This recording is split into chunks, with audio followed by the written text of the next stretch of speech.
Nnamdi, Kanu. I am now telling you where to go to, and I want that very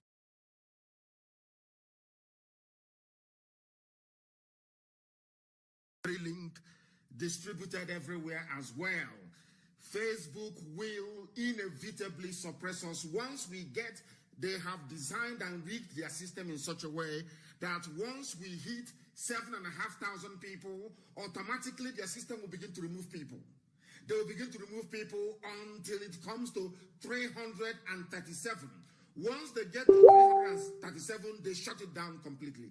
I then have to restart the system. So you must be very resolute and determined this very evening. We are broadcasting live and direct to the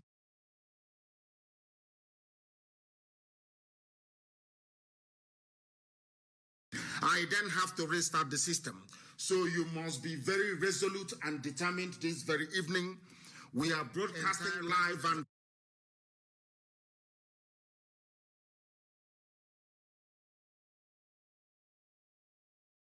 until it comes to 337. Once they get to 337, they shut it down completely. I then have to restart the system. So you must be very resolute and determined this very evening. We are broadcasting live, and please be aware that during this very live presentation this evening of the 15th of October 2020, Facebook is going to suppress our audience numbers. They will remove some of you. So if you're watching on Facebook, I am warning you this night with the time standing at 3 minutes past 7 p.m. in the evening, Facebook will inevitably remove some of you. If they do, please understand that we have alternative platforms. We are doing the best we can to make it interactive. We have an app out already that is interactive, and when I'm live broadcasting, you can chat with me, but we have not secured the copyrights to it. We need to secure the copyrights to it for us to be able to use it, so that when DSS and our enemies and saboteurs, even those on Feeding Bottle, when they try to copy what we are doing, we can then take them to court, and they will suffer for it. So this evening, we are on IPOB Community Radio app. You must have that on your phone. IPOB Community Radio app. If you're kicked out of Facebook, that is where you can listen to us. We are also on Radio Biafra app. We are on Radio Biafra app. Please do bear that in mind. Very, very important, please. We are on Radio Biafra app as well. We are on Radio Garden. It's an app. Radio then Garden. It is also an app you must download. All of you people must have all these applications on their phones. Very, very important. You must have all these applications on your phones. The number one app to have on your phone is IPOB Community Radio app. Very, very important. IPOB Community Radio. Very important. Second one to have is Radio Biafra app itself. The original one, please. The people have copyrighted and messed everything up. There are many of them everywhere, but look for the original one, Radio Biafra app. There is an app independently owned called Radio Garden. Go and download it. Radio Garden app. Download it. Search for Radio Biafra. It is there. Pin it on your phone. You can listen to us all the time. There is TuneIn Radio as well. All the things I'm reading out to you is pinned on the thread. If you go to my page at Nnamdi Kanu, it is there. You can follow it there. There is another one called Sweet Radio. Sweet Radio app. Download it on your phone. It is independent app owned by white people, but it is working excellently well. There is also one called Simple Radio. Also download Simple Radios. Therefore, I will repeat, IPOB Community Radio, it is an app. Download it. Download Radio Biafra. Download Radio Garden. Download TuneIn Radio. Download Sweet Radio. Download Simple Radio. Those who don't want their wives or their husbands to know that they're listening to Radio Biafra, they listen via these apps. Not everybody comes to Facebook because they don't want their name to be seen or their names to be known. So they hide and they listen via these platforms. You can go to IPOB Community Radio, Radio Biafra app, Radio Garden app, TuneIn Radio app, Sweet Radio, Simple Radio, and we are also on YouTube channel this very night. We are on YouTube channel this very night. I don't know who is responsible for switching that on. They have not done so. They should hurry up and switch on the YouTube channel. We are on satellite as well. in this era of demonstration after demonstration that those gallant young girls and young boys are doing everybody proud all over the whole world. They need your support. Go and get a strong decoder. You can follow what we are doing live on satellite. And I'm sure that Biafra television is also screening and showing some of those protests as they unfold. There is FM in Lagos tonight. There is also FM in some parts of Kanu and also in Abuja. People are listening, and as I did promise you, before the next 3 weeks, there will be FM station also in Daura, as I promised them, and it is going to happen. I welcome each and every one of you this evening. Later on, our lines are going to be opened up. I will quickly skim through things. Our topic today is the same thing. We must commend the bravery of the young men and women risking their lives to make the life of every other person better. We must commend them. Our lines will open later on, and before it opens, I will announce it live on air that all of you may be able to know. That all of you may be able to know. Very, very important, please. We know that some of you are, and even some are sleeping outside tonight. Some are sleeping outside tonight. Some are sleeping outside tonight. I don't know what happened. We were live a short while ago. I don't know what happened on Kosi Sochikuchu, but of course we are back there again. Please try and rejoin there if there is a problem. Try and rejoin. You know that Facebook is doing all they can to suppress our posts. They are doing all they can to make life difficult for us. My name is Nnamdi. This is a live presentation this evening as it was this early morning. We are live and we are direct. I am the leader of IPOB, the indigenous people of Biafra, all over this very planet Earth. Banon, the director of Radio Biafra, and also Biafra Television. I welcome each and every one of you. I do apologize for having not greeted you first before proceeding, but it is because of the wickedness, the cruelty, the enormity of the absurdity of Facebook that led me to start this program that very way. Kosi Sochikuchibude is back on again. They will try to suppress us, but we must continue. I welcome each and every one of you. Good morning, good afternoon, good evening, and good night to some of you. We are proceeding this very night to preach the gospel of heaven, this gospel that was ordained to be preached by the sons of men on this very earth. As I told you earlier, this very gospel shall set you free, and this very gospel has set our people free. And that freedom is what they are at the very end of getting at this very moment. We have woken up people. We have woken up the young ones. They can now reason properly. Somebody was saying to me, how come you're now calling them brave? I said they are brave because they have listened. At the very end of getting at this very moment, we have woken up people. We have woken up the young ones. They can now reason properly. Somebody was saying to me, how come you're now calling them brave? I said they are brave because they have listened. In the damnable zoological republic, I refer to them as Nigerians and not as animals because they no longer behave like animals. Now they are behaving like human beings. And if you behave like a human being, you will be respected like a human being. And given what they have done, what they have continued to sustain for a week, I think that they deserve it. They deserve every accolade and they deserve every praise. That is why we do what we do. We are not rigidly welded to our doctrine.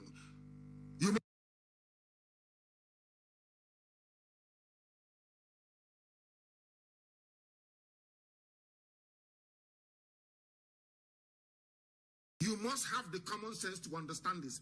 They are now behaving like proper, decent human beings, and we must understand this very clearly. You must have the common sense to understand this. They are now behaving like proper, decent human beings, and we must acknowledge them as such. We must give them that honor and that due and that respect.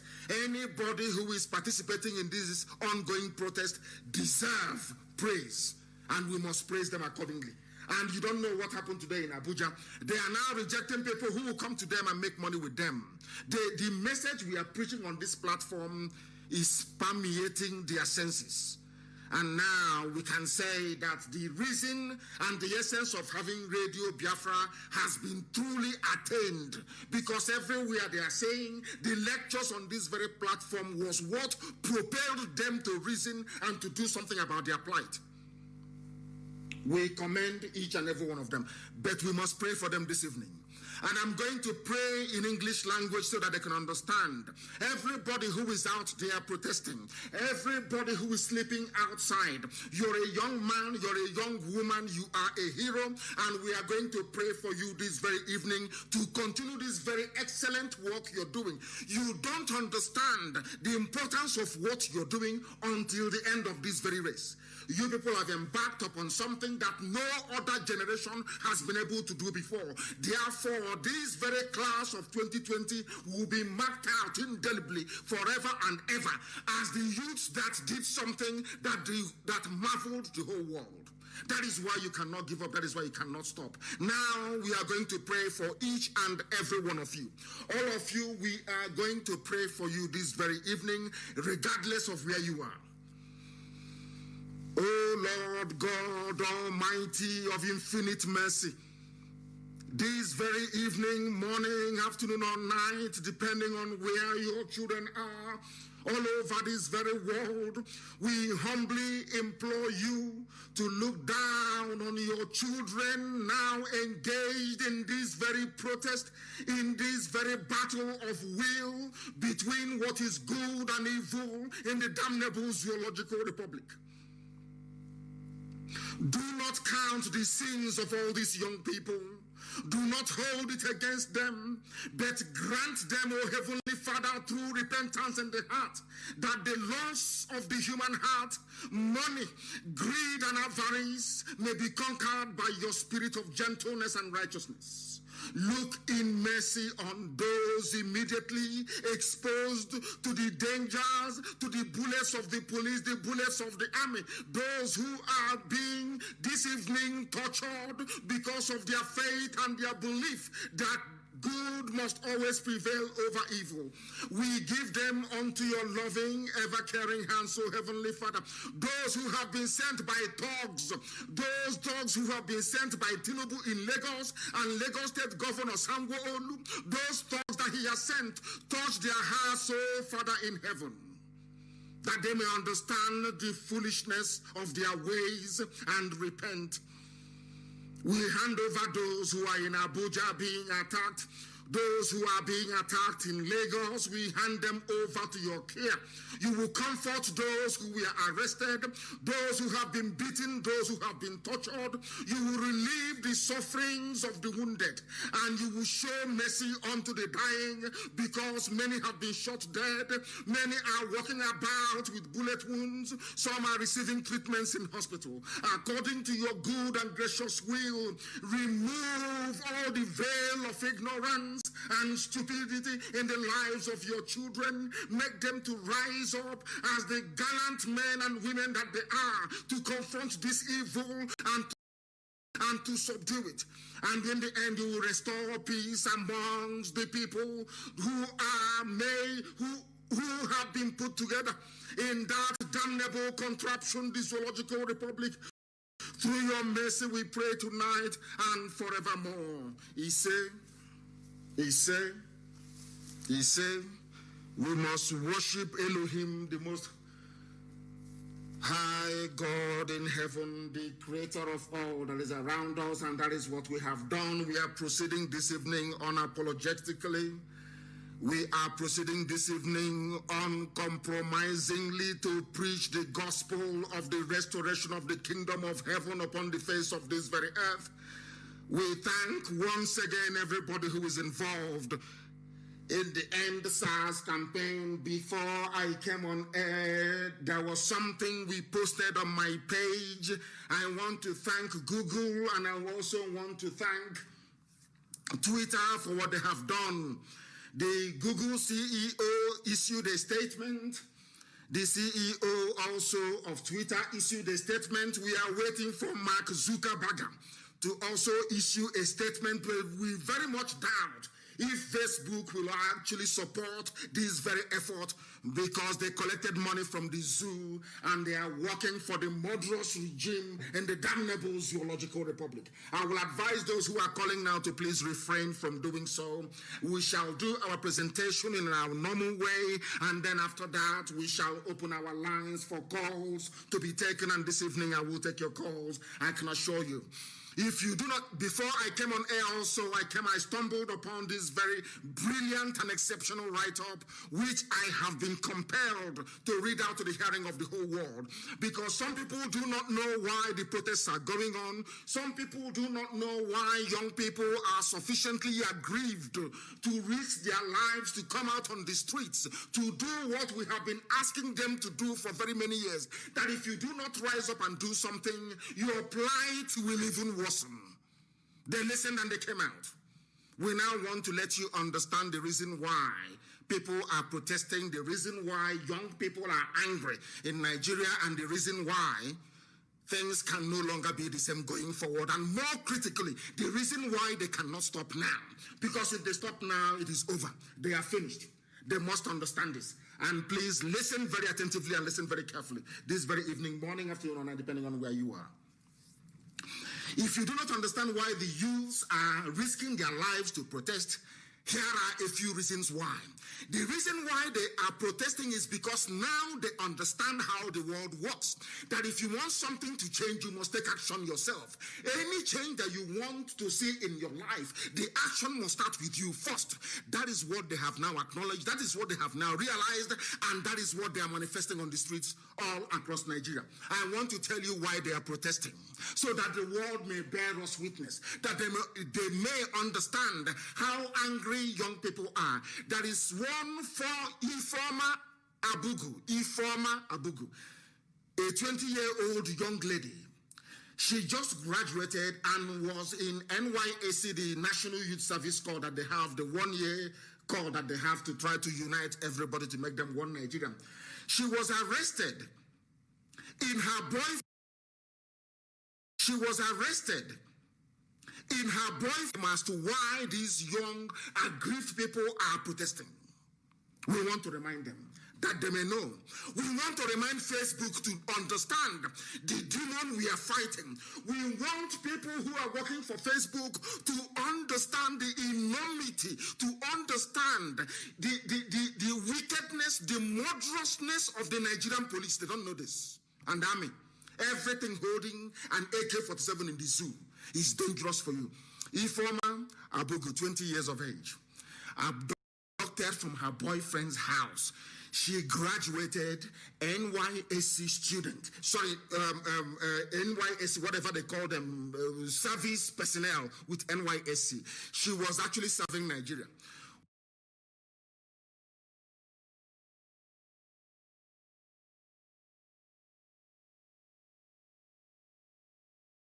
Service personnel with NYSC. She was actually serving Nigeria. When the same people that she was serving as whatever they call it, she was raped to death by the same police. Justice has not prevailed. She died in SARS custody. If Ifeoma was your daughter, how would you feel? I want to ask every senator, every governor who is in support, Sanwo-Olu in Lagos State, who went and hired thugs from Mushin to go and disrupt protesters. I want to ask Sanwo-Olu, if your daughter was raped to death by SARS, how would you feel? How would you feel as a father? If your first daughter, Otedola, who is an oil magnate, if any of your daughters that you bought Ferrari for was raped to death by men of SARS, what would you say? Do you understand why people are protesting now? Lawan, the president of the Azul Senate, do you now understand why people are protesting? Those who work for Facebook, busy suppressing posts. I wish that SARS can rape your children to death the same way that Ifeoma was raped to death. So you understand the level of rage and anger in young people. You don't understand it, because it has never affected you before. The second person is God gift. This is just a snapshot. We have killed thousands and sold their organs to Indians.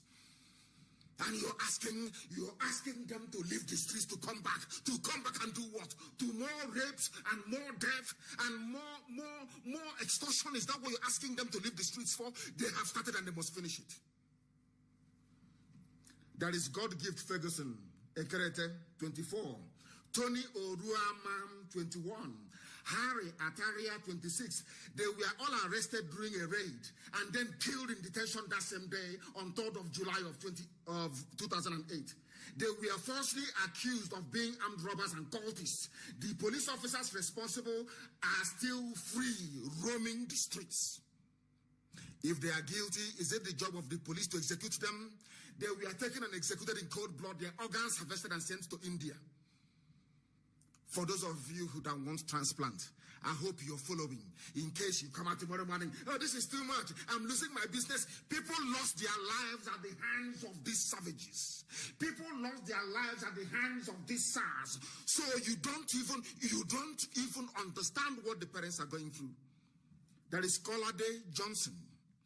Kolade Johnson was killed on the 31st of March of 2019 by a SARS officer for looking like a fraudster.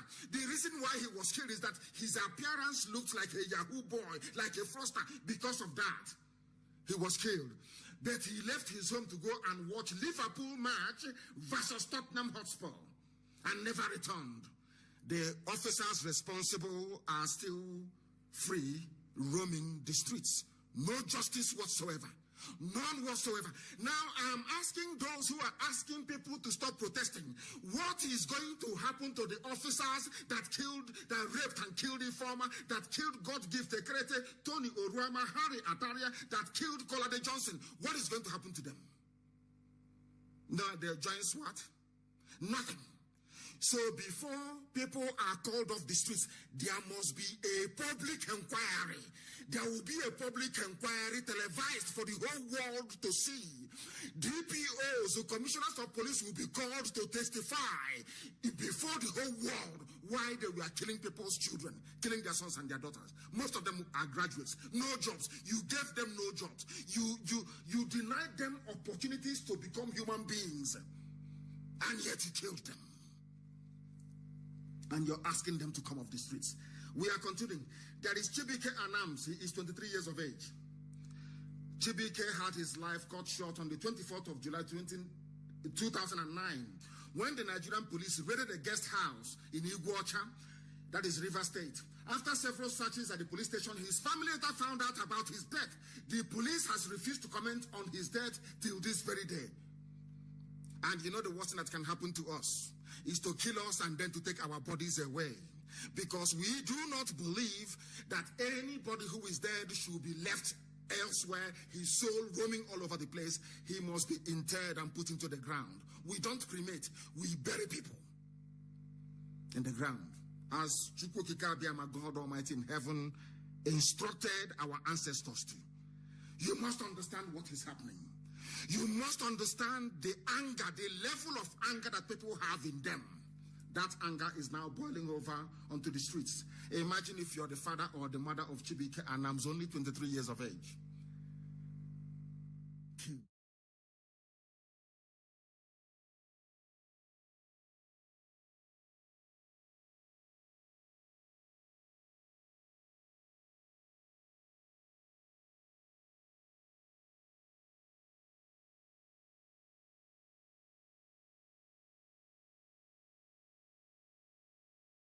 Content after shooting the bus driver, people gathered to ask what was happening.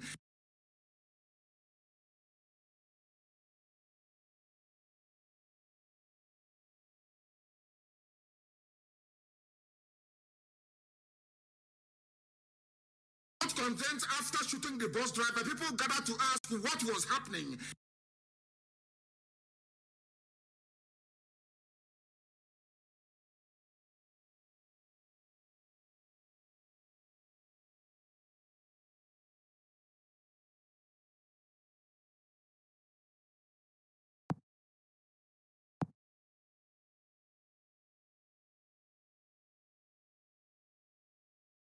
The attack is ongoing, but continue. We have managed, so to speak, to re-establish contact. We have managed to re-establish contact, and we are doing all we can this evening to continue this very broadcast.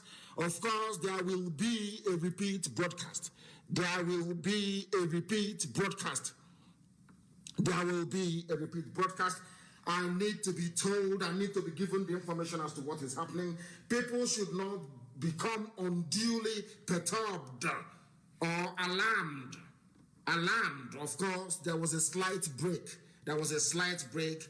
But we are back on again. Somebody's writing to me from Lagos saying there was a break. Of course, I can see it here on the systems, but it has been recovered, it has been retrieved, and people can confirm that we are back live again. We must be resilient. People are protesting out on the streets. If you're listening to our broadcast this very evening, they are not going to continue this very broadcast. Of course, there will be a repeat broadcast. There will be a repeat broadcast. There will be a repeat broadcast. I need to be told, I need to be given the information as to what is happening. People should not become unduly perturbed or alarmed. Of course, there was a slight break. But we are back on again. Somebody's writing to me from Lagos saying there was a break. Of course, I can see it here on the systems. But it has been recovered, it has been retrieved, and people can confirm that we are back live again. We must be resilient. People are protesting out on the streets. If you're listening to our broadcast this very evening, they are not going to control this very broadcast. Of course, there will be a repeat broadcast. There will be a repeat broadcast. I need to be told, I need to be given the information as to what is happening. People should not become unduly perturbed. The police officer saw that he had more money, and then they attacked him. He was in coma for 6 days before he lost his battle for life. Okay, how about Aneke Okorie? He was 39 years of age, a father of 4. He was making an honest living for himself. He was an Okada rider. On the 15th of May 2009, he was stopped at the checkpoint in Enugu, unable to pay the bribe. He was shot dead there and then. His murderers tried to frame him in. This was a man that was shot dead in the afternoon. They claimed that he was an armed robber. Very, very sad indeed. Nobody has been tried for his murder. How about Tiamiu Kazim, 21-year-old, a promising footballer in Remo Stars? On the 24th of February 2020, he was stopped by SARS officials, and as they forcefully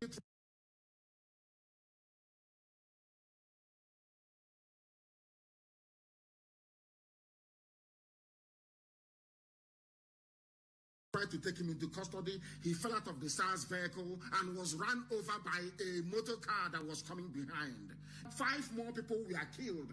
That is what they used to do. People are wondering, why are young people pouring out onto the streets? Because before, if you protest in an isolated fashion or manner, they will kill those of you there. So the best thing to do is spontaneous uprising of anger and rage, and that is what the whole world is witnessing right now, and that is why they must remain on the streets. For somebody like Thomas Mabu Ni, 20 years of age, they killed him November 2011. He was hit by a stray bullet while taking his bath at home. He was in his home.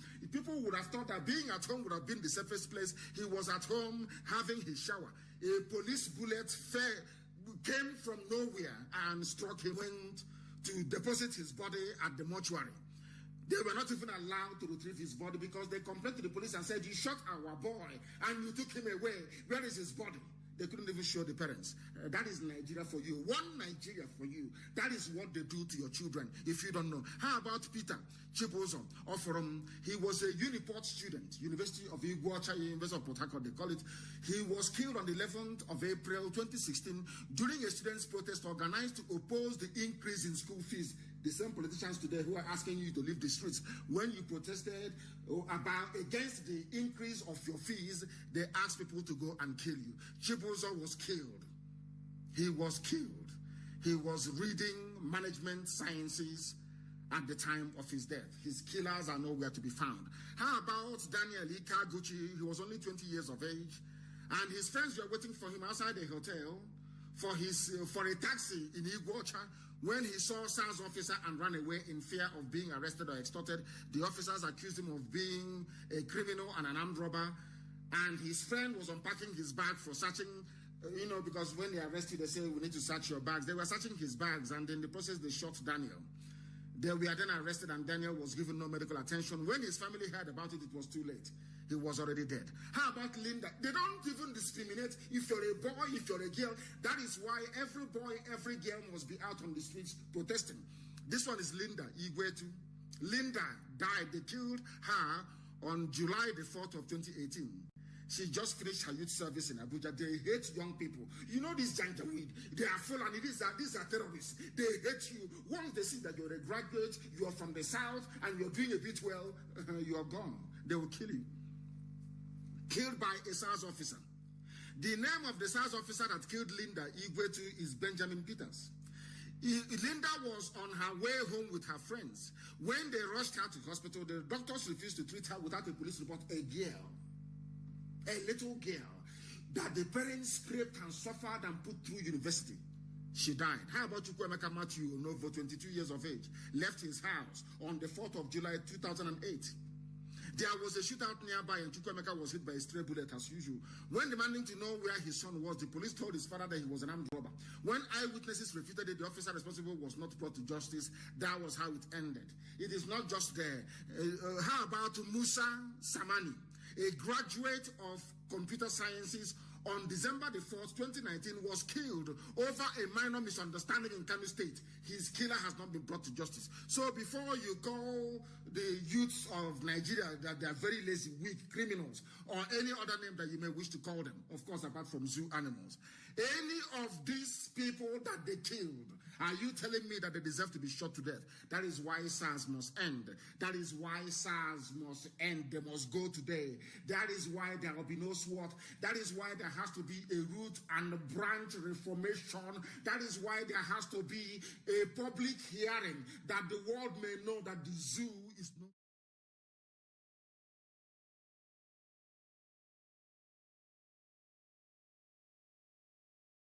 Very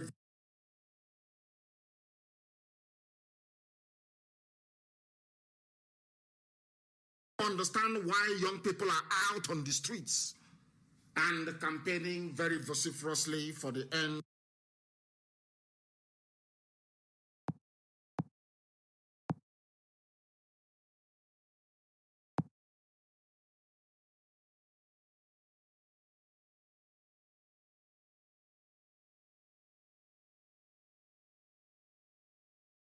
And campaigning very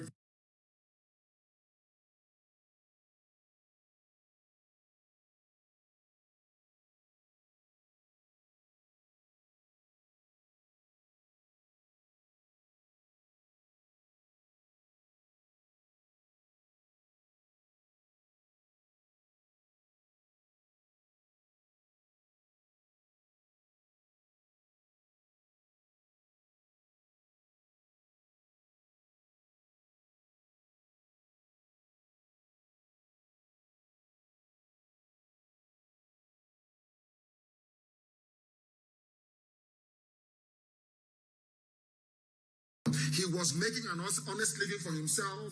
He was an Okada rider. On the 15th of May 2009, he was stopped at a checkpoint in Enugu, unable to pay the bribe. He was shot dead there and then. His murderers tried to frame him in. This was a man that was shot dead in the afternoon. They claimed that he was an armed robber. Very, very sad indeed. Nobody has been tried for his murder. How about Tiamil Kasim, 21-year-old, a promising footballer in Remo Stars? On the 24th of February 2020, he was stopped by SARS officials, and as they forcefully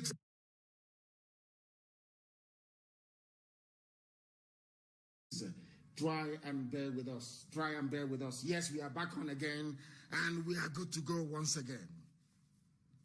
Are they going to be able to stop us? The answer is no. This evening, we are not leaving. We are continuing to preach this very gospel. We are preaching it as I told you before. Now asking people to leave the streets, that they must abandon the streets, that they must abandon this very effort to cleanse a very corrupt system.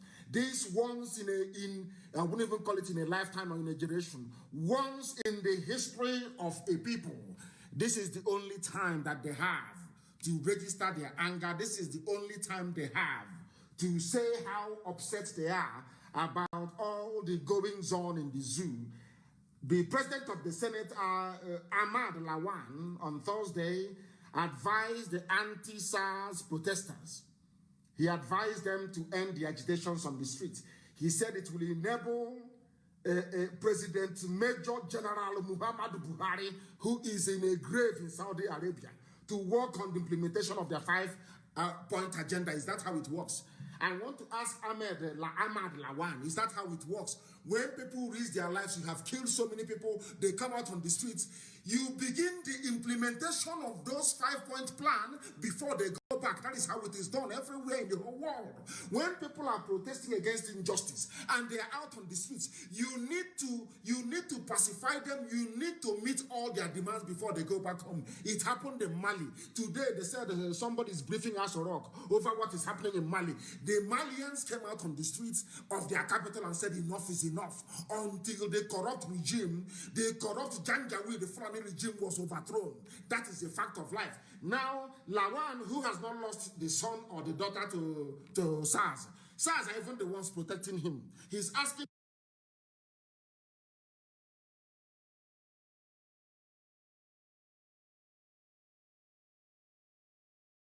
came out on the streets of their capital and said enough is enough, until the corrupt regime, the corrupt Janjaweed, the Fulani regime was overthrown.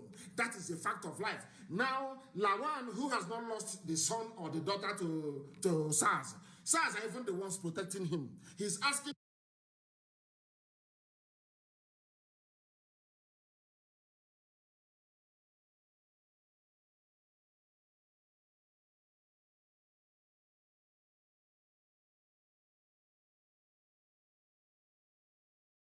a SARS officer.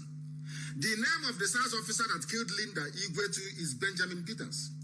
Linda was on her way home with her friends. When they rushed her to hospital, the doctors refused to treat her without a police report. A girl, a little girl, that the parents scraped and suffered and put through university. She died. How about Chukwemeka Matthew Onovo, 22 years of age, left his house on the 4th of July 2008. There was a shootout nearby and Chukwemeka was hit by a stray bullet as usual. When demanding to know where his son was, the police told his father that he was an armed robber. When eyewitnesses refuted it, the officer responsible was not brought to justice. That was how it ended. It is not just there. How about Musa Samani? The only radio station.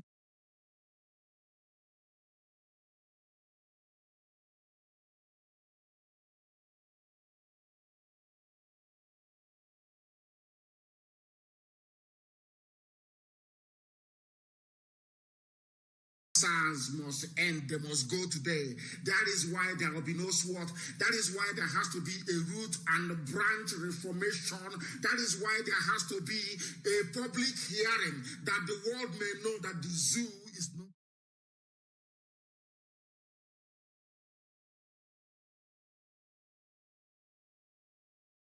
Very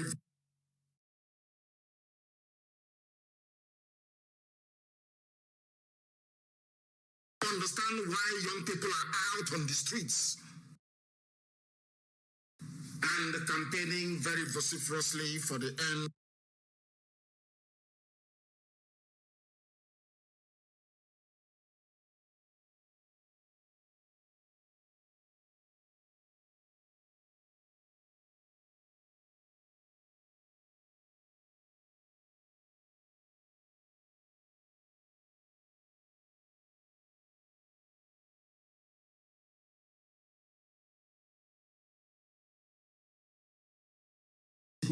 President of their Senate, he is asking them to go home, to allow a dead man listening. That is the reason why they keep the only radio station.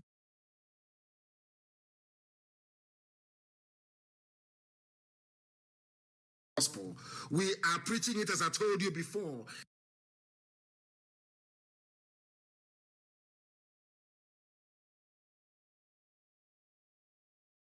Try and bear with us. He was making an honest living for himself. He was an 15th of May 2009, he was stopped at a checkpoint in Enugu, unable to pay the bribe. He was shot dead there and then. His murderers tried to frame him in. This was a man that was shot dead in the afternoon. They claimed that he was an armed robber. Very, very sad indeed. Nobody has been tried for his murder. How about Tiamiu Kasim, 21-year-old, a promising footballer in Remo Stars? On the 24th of February 2020, he was stopped by SARS officials, and as they forcefully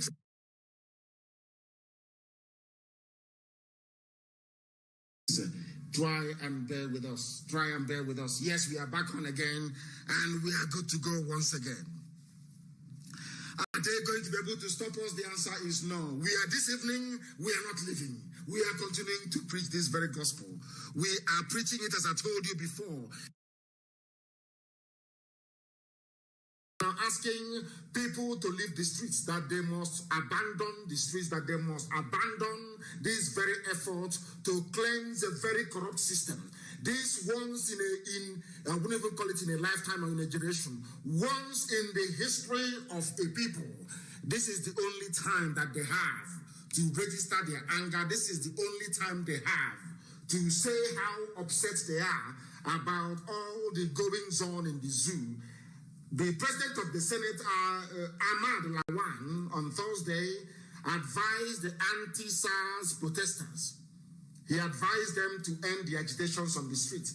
He said it will enable President Major General Muhammadu Buhari, who is in a grave in Saudi Arabia, to work on the implementation of their five-point agenda. Is that how it works? I want to ask Ahmad Lawan, is that how it works? When people risk their lives, you have killed so many people, they come out on the streets. You begin the implementation of those 5-point plan before they go back. That is how it is done everywhere in the whole world.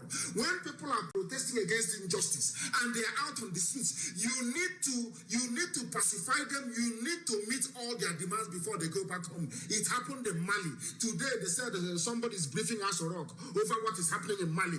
The Malians came out on the streets of their capital and said enough is enough, until the corrupt regime, the corrupt Janjaweed, the Fulani regime was overthrown. That is a fact of life. Now, Lawan, who has not lost the son or the daughter to SARS are even the ones protecting him. He's asking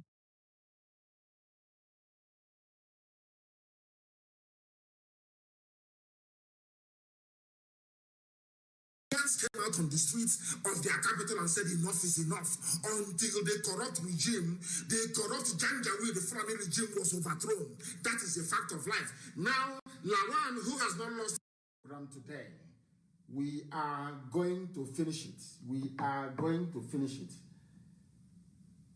People shouldn't despair. We are going to broadcast until we come to the end of our program today. We are not going anywhere. That is one thing our enemies must understand. We are live and we are seeking that we are not going anywhere.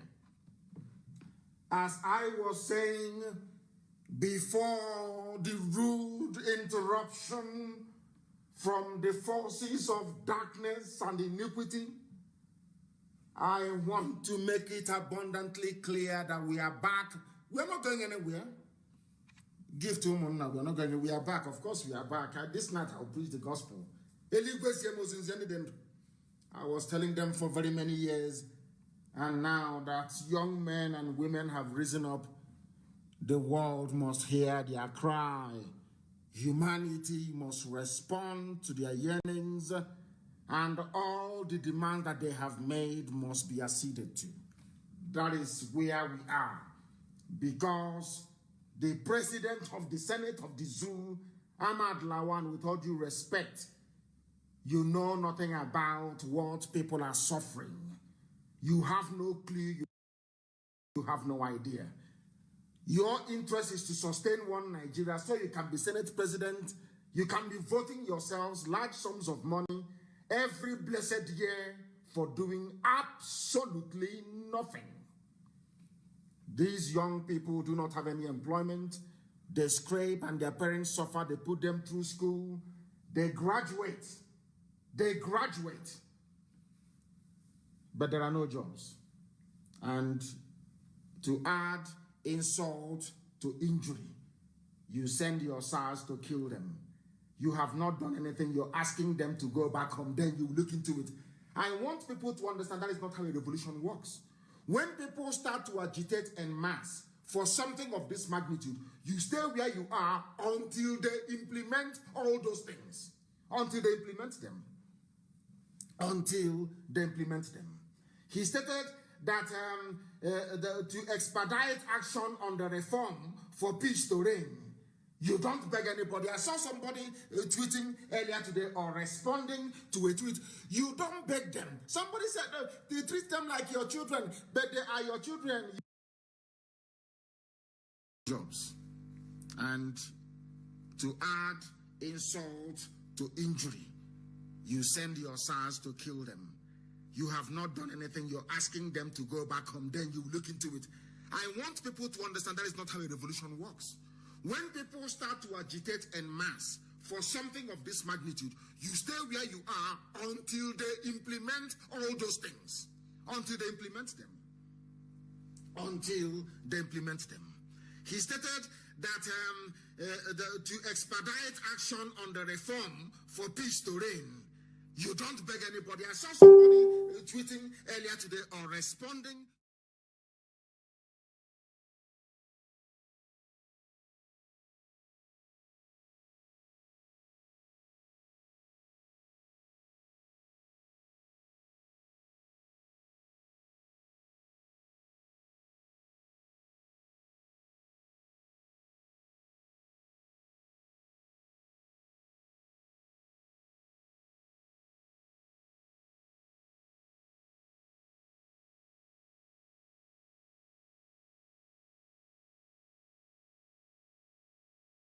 They treat them like your children, but they are your children.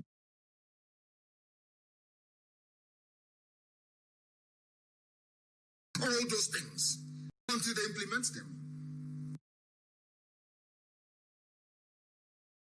For peace to reign, you don't beg anybody. I saw somebody tweeting earlier today or responding to a tweet.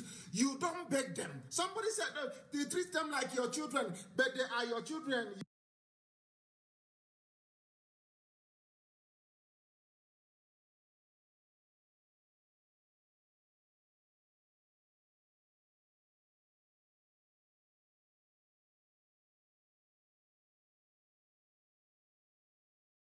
They treat them like your children, but they are your children.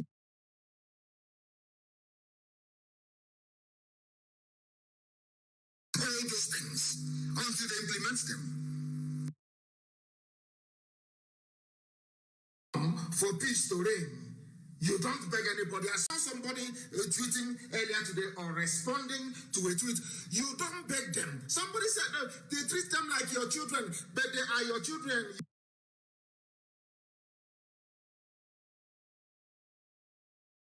That is why there has to be a public hearing that the world may know that the zoo is. You don't beg them. Somebody said they treat them.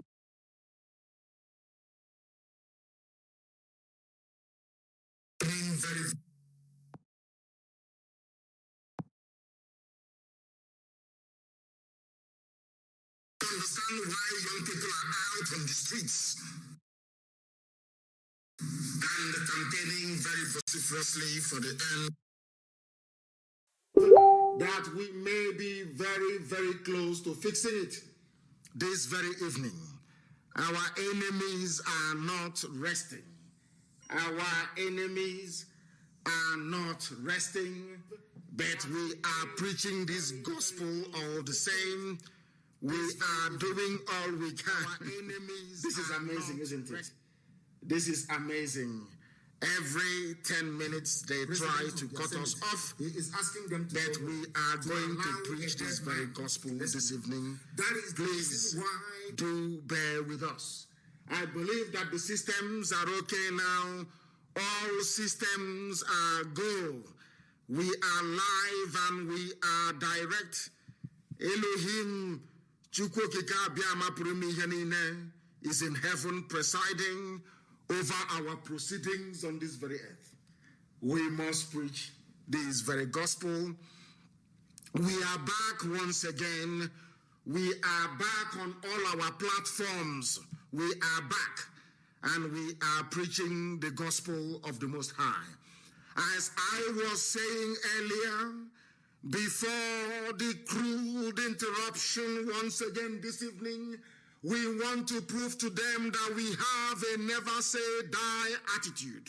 Our attitude is never say die. This evening, I am going to preach this very gospel that I have been mandated to preach, and nothing is going to stop it. Even if it means having no calls this evening, so be it. But I must preach this very gospel. It must be preached, and humanity must hear us. They must hear us. There is nothing they can do about it. Absolutely nothing. We must preach this very gospel. And I will proceed. As I was saying, Ahmad Lawan is the president of the Zoo Senate. They are asking people to leave the streets. How can they leave the streets when there is no resolution of the issue? And I must tell those who are protesting, the brave men and women who are out on the streets, risking their lives, those who are in hospitals, remember, if you lose this opportunity, it will never come again.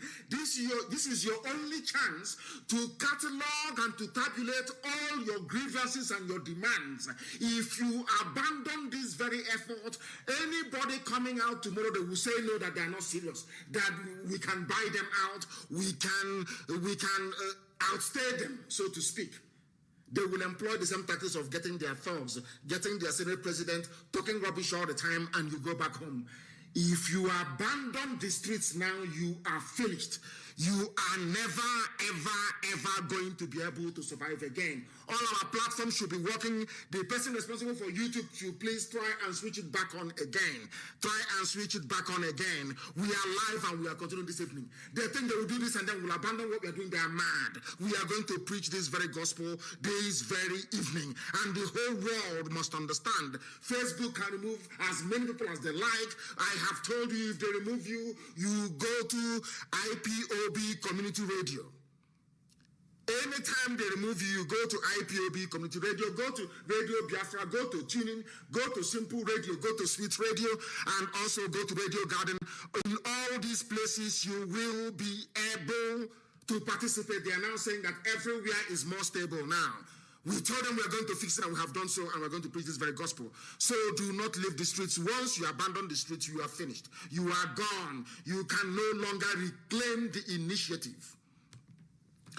And the zoo will come in many ways. They will beg you to abandon this very effort. Once you say no, they will threaten you.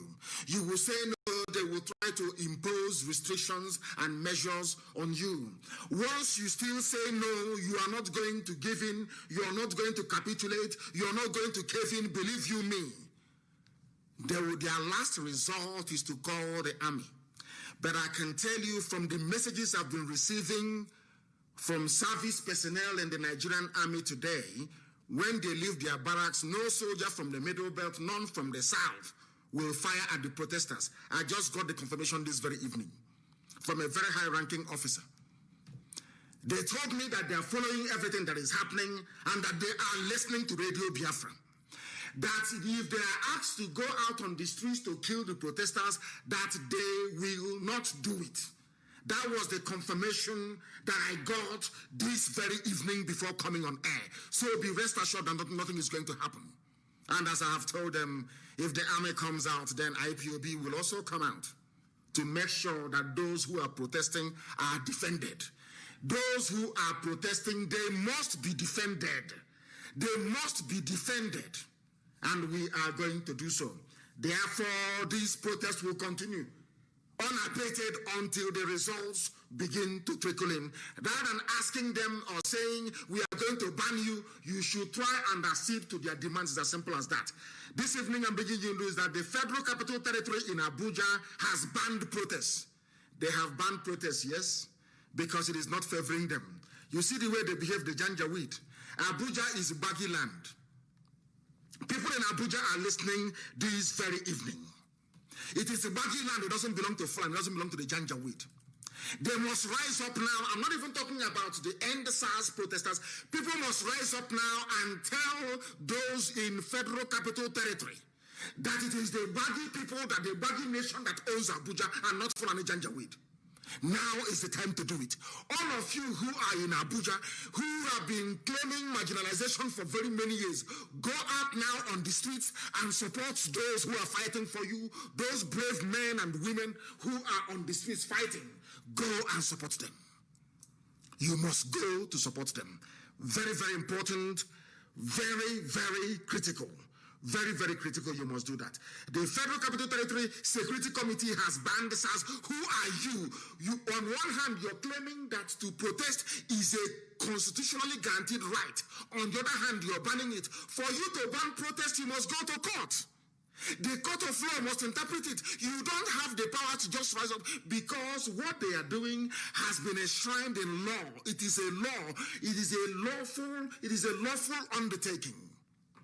It is a lawful undertaking. If you want to ban it, that is the thing about Fulani. They don't understand the law. They have no idea what the law or the purpose a law is supposed to serve. You just rise up in the morning. We have resolved after meeting that we are going to ban it. They want to intimidate you. This is the second phase of their attack. They will attack you 4 times. If you remain strong after the 4th attack, you have won. They will call your mother, they will call your father, they will call everybody, they will bring them back home. They will go and pay people like Issa Sage, that idiot, that APC idiot. You will see them on, they will even buy over some news editors, some journalists. That is how black people behave. They will buy them over and say to them, why don't you try and come back home and let's listen together. The same old garbage. That is why you are unemployed. That is why your parents suffered and sent you to school. You graduated and there is no job. Let us listen together and nothing is coming out of it. Now is the time to bring about that change you have been yearning for as a child. Every day you complain, Nigeria is bad, Nigeria is bad. Now is the time to go on the streets. If you cannot go out, bring out food, bring out puff-puff, bring out bread. Support people who are protesting. Support those young people. They are the key to your future.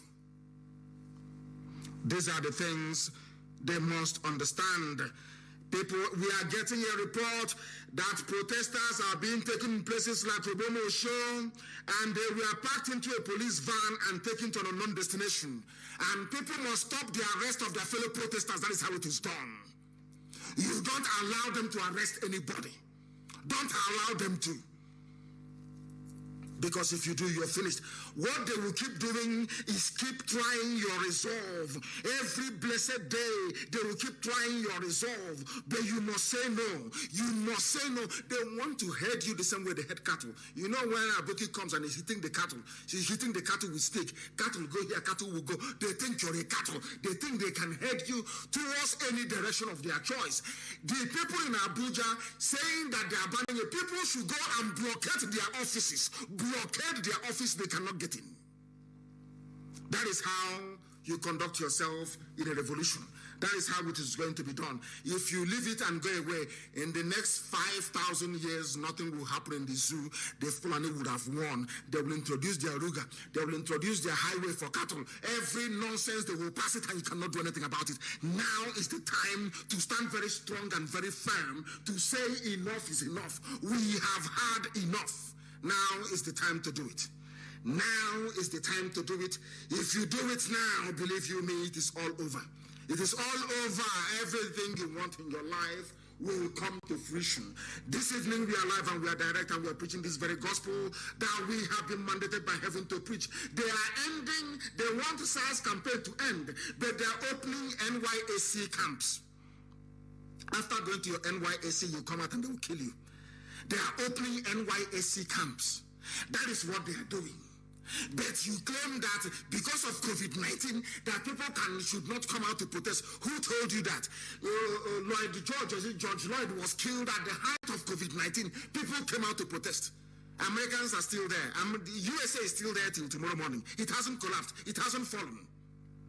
Talk less of COVID-19 that is afraid of black people in Africa. Who told you that? This is Fulani Janjaweed. They have ganged up. They have called everybody. Governor Kowa. They have called their governor, their friends, in the hope of keeping Nigeria together.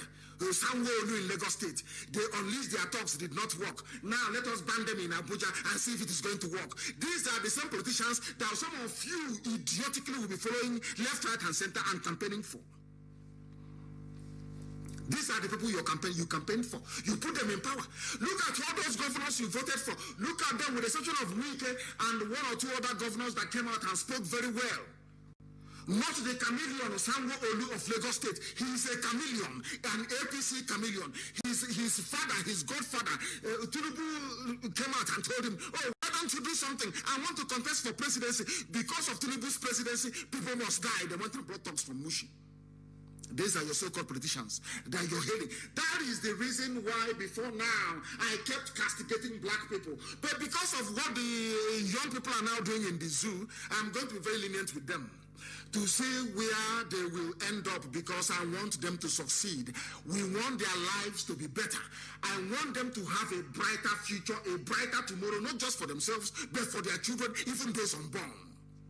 Look at your so-called politicians. Look at them and see what they're doing. And you will be thoroughly ashamed of the Zoological Republic. You are opening you're opening youth service camps. Because what you want to do is that they are reasoning, so some of them are graduates, you know, and they are maybe first batch, second batch, third batch. Why don't we open NYSC? The same monetary inducement. Because of that allowance, you'll be receiving your allowance of 20,000 naira. They want you to think about, you see how wicked they are. They want you to think about only 20,000 naira, and because of that, abandon your civic God-given responsibility to save yourself from doom. The same money. They will come with money. They will come with soft threats. They will come with intimidation. They will unleash police. Finally, the army will come. Once the army comes and we stand and we defeat them, it is over. Final, chicken now, infinito, it is gone. Life will no longer be the same again in Nigeria. It is changed forever and ever. So be prepared for it. They are going to come. You must remain resolute. You must remain determined, because they are going to come. They will come. That is who they are. You're ending protests in Abuja because of COVID-19. But meanwhile, you're opening NYSC camp in the same Abuja. So those who are protesting can now go to NYSC and say they're serving their land, their motherland, their fatherland. They salute the green, white, green flag. The same green, white, green flag that killed their brother, their cousin, their friend, their nephew. You want them to go and serve under the same flag. Fulani, they think they're smart. But we are smarter than they are. If COVID-19 is a problem, then do not open orientation camps. They are now saying orientation camps to reopen on November 10, federal government. What, are you in a dictatorship? What sort of nonsense is this? Every blessed day they wake up and make an announcement. There is no due process, there is no legal precedent, nothing.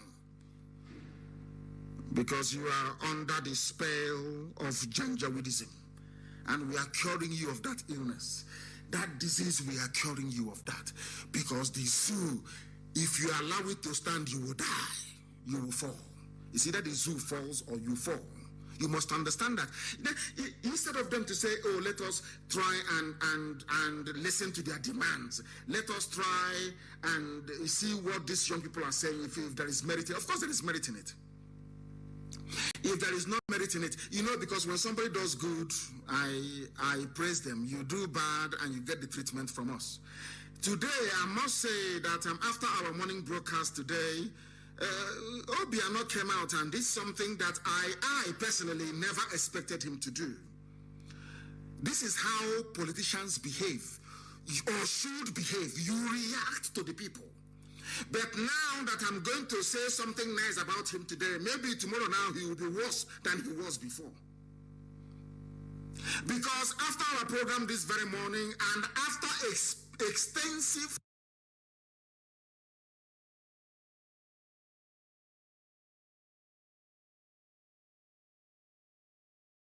or should behave, you react to the people.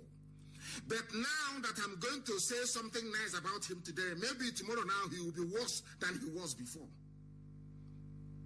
Because after our program this very morning, and after extensive commentary and trailing is how politicians behave. James Nwafo, the evil SARS in Okuzu. Obiano today sacked James Nwafo as his personal security, his senior special aide on security. And he said he's going to grant the demands of the Anambra youths that stormed Government House.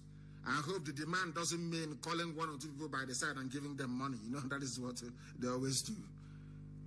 The nationwide protest against police brutality today claimed its major victim when the governor of Anambra State, Chief Willie Obiano, sacked former commanding officer of the disbanded Special Anti-Robbery Squad, SARS in Okozo, CSP James Nwafo.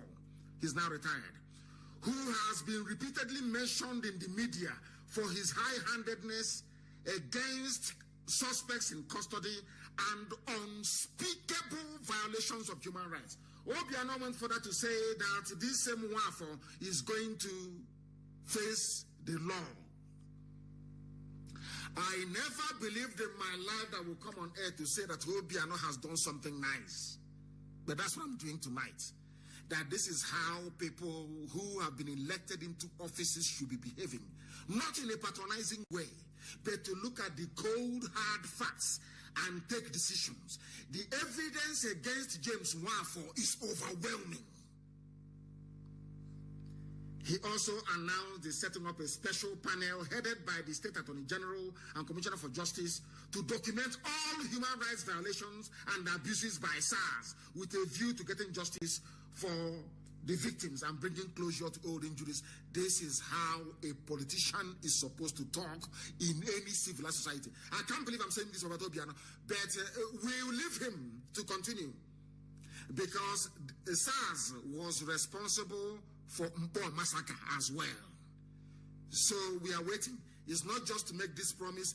We want this very panel to be set up within 14 days. Within 14 days, he has an opportunity now to remedy all the wrongs that he has done.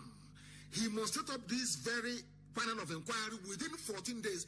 We asked Ugwani in Enugu to set up an inquiry. That hasn't happened till this very day. He must set up one immediately. You're talking about SARS, the same SARS that went to MNA and shot people dead. There has to be an inquiry in Enugu. So those in Enugu must continue protesting. You must continue to come out to protest until a panel of inquiry is set up. The same way that Anambra is trying to do. And all those who are in Lagos, in Abuja, all the major cities who are protesting, you must continue. There must be a commission of inquiry set up in Abuja. All the major TV networks will be there to broadcast this live so that the world can see what people have been suffering and saying for very many decades. There must be an open trial of everybody involved in extrajudicial killings and in high-handed abuse of power and, of course, trampling on your human rights. That is the only way to cure the problem. Imagine if people in Anambra sat at home today. Do you think Obiano would have said this? No. People went out en masse and besieged Government House. He came out and he spoke the same way that Wike spoke the other day. Although that there are still some IPOB family members illegally detained in Iguacha, in River State. And I'm asking the River State, what they call the Prosecutor General in River State, to do the needful and follow an example. SARS or Koso has been closed. We need an audit. How many people did you kill inside the SARS or Koso? How many people died there?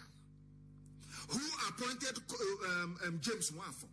Who oversaw James Nwafo? Who was in power in Anambra State when James Nwafo was slaughtering innocent people? Are they the same people that are now asking us to vote for them to become president? When they were there, Nwafo was slaughtering innocent people and they did nothing. So this is a step in the right direction. If you do good, of course, we are going to praise you. If you do bad, of course, we shred you. That is the way we are. Obiano has done very well. But he should move ahead and establish this judicial panel within 14 days to look into the activities of SARS. Of course, his statement was well measured, but we are going to hold him to it.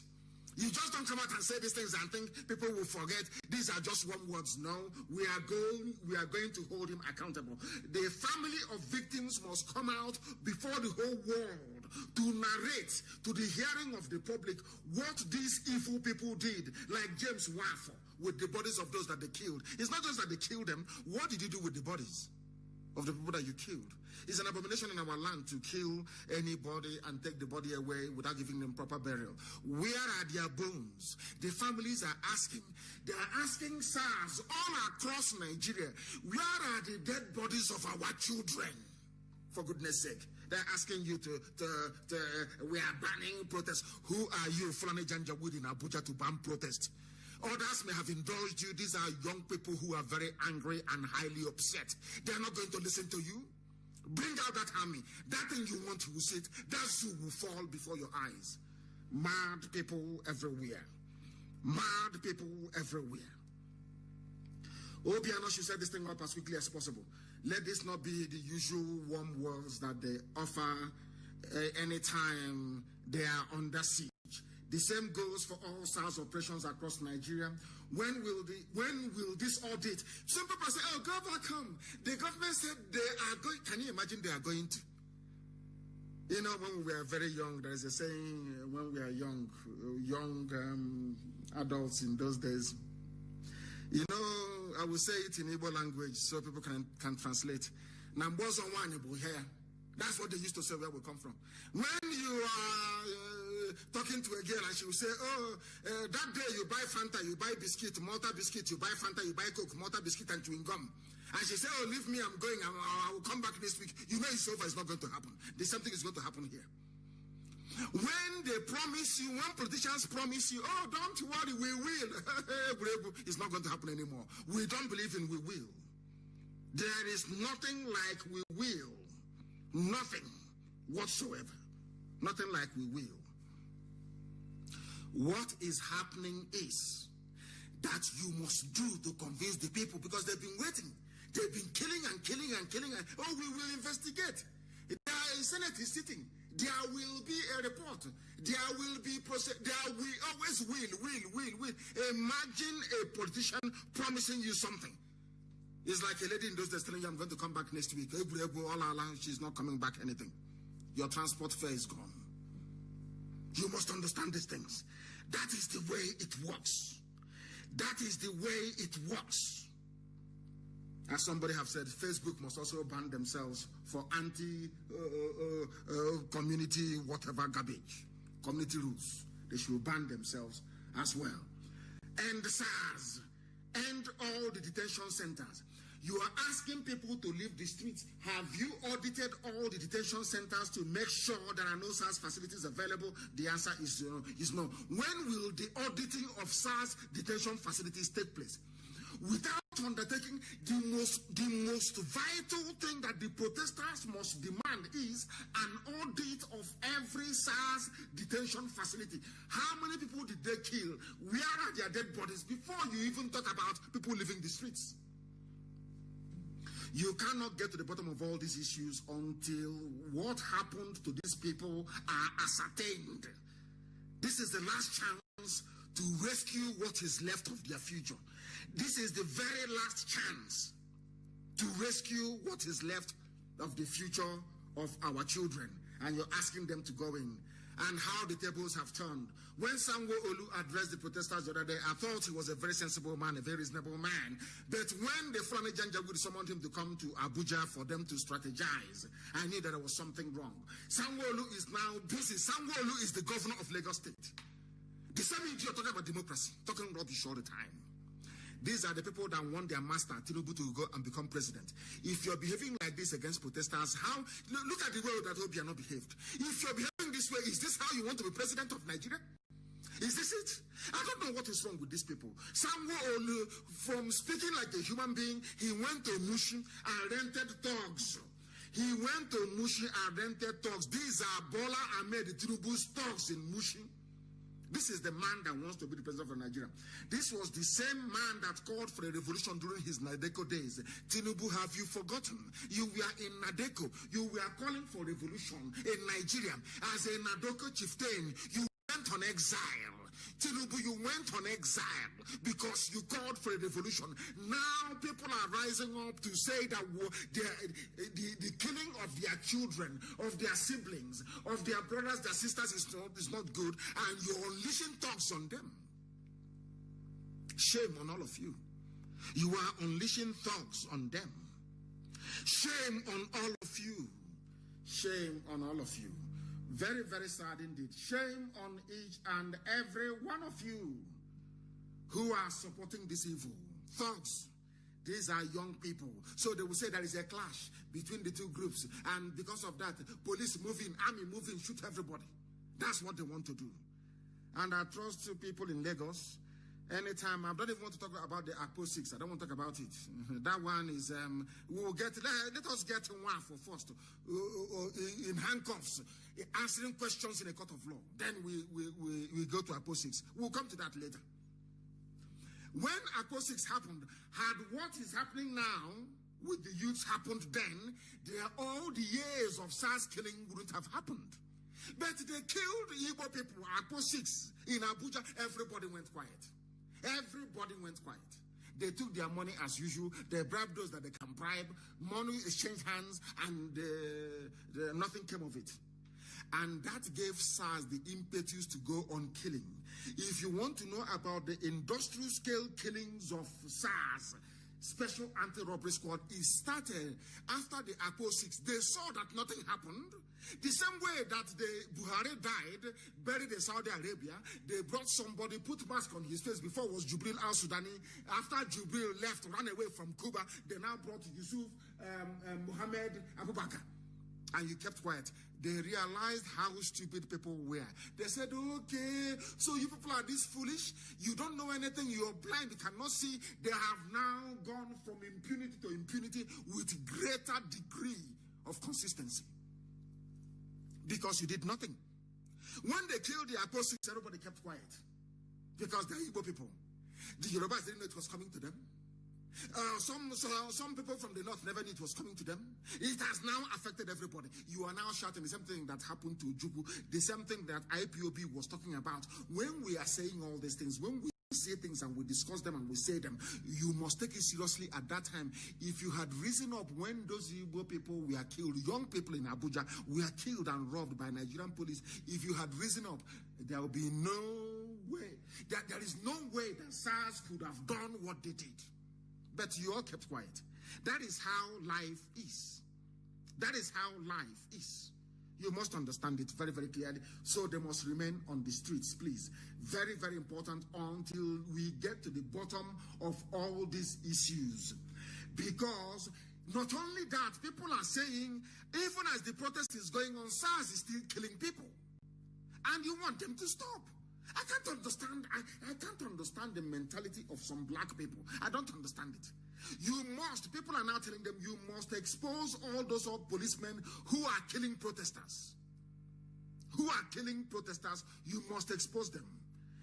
According to the governors of the 36 states of the Federation, they have warned the Inspector General of Police, Mohammed Adamu, against shielding erring policemen who killed protesters across the country from persecution. But as this news was breaking, they were also telling you that northern governors are against the closure or the disbandment of SARS. That is how they are, confused. Anybody can be bought over at any time. That is why, there was a news I read here, very, very funny, very, very interesting. They said somebody went to, a known person went to Abuja to address the protesters, and the protesters drove him away. The protesters, they drove him away. They now understand that people want to hijack what is happening. They want to make name with it, to say they are part of it. They go and cut a deal and plan to run as a president or God knows what the next minute. No. People are now sensible. Do you see the work that Radio Biafra has accomplished? Oh, what have you achieved? What have you done? Have you now seen it? People are now saying no. People's eyes are now open. People are now listening with their brains. Can't you say the work we have done? Or should I say the work that Elohim Chukwokikabiama has done through IPOB? Can you see that people are now listening like IPOB? They may not be IPOB, but they're now listening the same way that we do. That was why I called them brave and gallant. They are now reasonable. They are no longer animals. They have now graduated into being human beings. But we are praying that they don't get dragged back into the animal kingdom, that they will remain with the living, that they will remain with reasonable human beings. They have been warned. You are not going to shield all those responsible for the killing of protesters. Anybody asking protesters to stop, you are mistaken. You are mistaken. It cannot stop until you meet their demands. Because in the past, after Akpo 6, there will be an inquiry. Something will be done. Today, no officer is in prison. All the officers that killed all those young people, they are free, moving about. Every time there is killing, don't worry. There always will, W-I-L-L. There will be inquiry. There will be this. There will be that. Nothing happens. Now you're asking them to go home. There will be, another there will be. They are saying no. They will remain on the streets. Go and do that thing first. Money for hand, back for ground. Go and do that thing first before they leave the streets. That is the way it is done. And that is the way it is going to be done in this very case. We are live and we are direct. In case you're joining us for the very first time, somebody says, Obiano remains the best governor. You're a complete idiot. You're a complete fool. That is the thing about black people. You lack spirit of distillation to distill. We said this is the only time he has behaved like a governor. Now he's the best governor. Idiots everywhere. Fools everywhere. That was why Nwafo was there for very many years killing you. Because you don't know that you must hold politicians to account. It doesn't mean you hate them. You must hold them to account. You buffoon. You buffoon, because of what I have said, all of a sudden he's the best governor. I told him, you shouldn't be listening to this very broadcast. Some idiots should not be listening to this very broadcast, I'm telling you. Some of you are dumb. Because did Samuel Olu not come out a few days ago to address protesters? He went back and used BRT buses, Lagos state government buses, to convey thugs to go and attack protesters because his interest or the interest of his master was being threatened. Fools in this UG. That is why you don't hold anything in perspective. In perspective, hold it in perspective. You cannot. It's either something is white or it is black. There is no gray area. You don't understand it. That was why Revolution Now was launched. Nobody came outside because they couldn't understand the meaning of the word revolution, and what they wanted is now there is a single issue of end police brutality. They can come out, they can relate to it. But I'm very glad that now they are beginning to reason very well. They are beginning to reason very well. They say protesters chased away Showore. In Abuja, they say he should support them on Twitter first. Oh, dear me. Oh, dear me. But all will work out well in the end.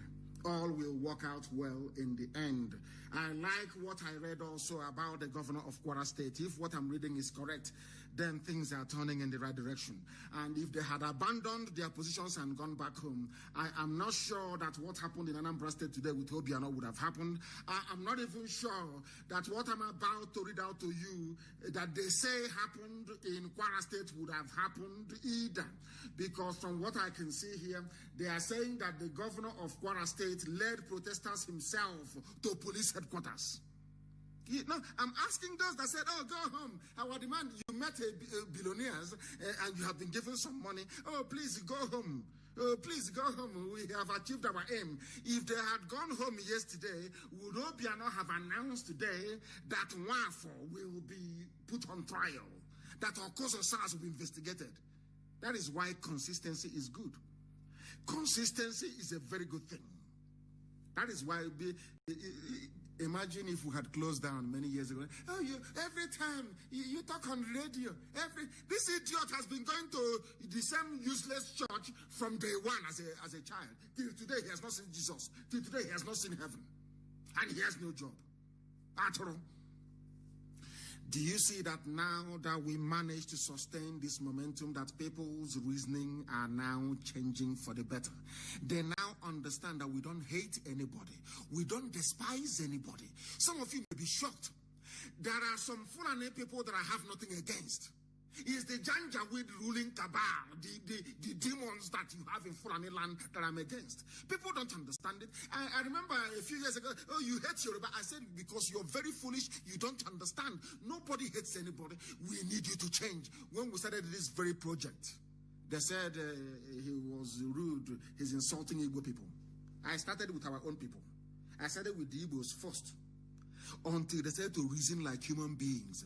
Not that it is not that all we did was to awaken what they had inside them already. Because an average Biafran can reason. That is one thing that is natural. You heard the brother that spoke in the morning. He said it's from Urobo. And I asked him live on air, if the time comes for referendum, where are you going to go? He said he's going to go for Biafra. Although he's not IPOB. He knows that his future lies with Biafra. Do you see how our people reason? That is one thing I love about Biafra. People don't understand the uniqueness of being a Biafran. And that thing that we have as Biafrans, today we have impacted it into the brain and into the minds of other people. They are now reasoning like us. They now understand that sometimes in life that one thing must kill a man. That is why they are out on the streets and they are protesting, and they need our love. They need our support. They need our support, and was given to them. And I am hearing, or I read that the Kwara governor led the protesters to police headquarters. That is also going to happen with the army and the police. You watch and see what is going to happen. Once people remain consistent, the army, they are human beings like you. They will turn and join the masses. We want the army to understand that Fulani has a trick up their sleeve. We know what they are going to do. We know what they are going to do. They will try to divide the army along Fulani. They will say our constitutional mandate is to defend Buhari. No, it is to defend the constitution of the country. That is one thing these Janjaweed, they go to school, they learn nothing. They learn nothing. Your loyalty is to the constitution, not to a single person. IPOB community radio. These are the things that they must understand. I want to let every army officer, every police officer, every recruit to understand this. You swore to uphold the constitution of Nigeria, albeit a very badly written document. That was what you swore to uphold, not to uphold the regime of a dead Buhari. No. Because Buhari will go. All those ruling in his name will disappear. As I said, once you can see what the youths are doing, once Yusuf Muhammad Abubakar goes outside, we'll risk our lives. Somebody is going to die, but we'll get to his mask and we'll pull it off his face. And that day you will see what happened to Nigeria all over the world. Then you will understand. Then you will understand.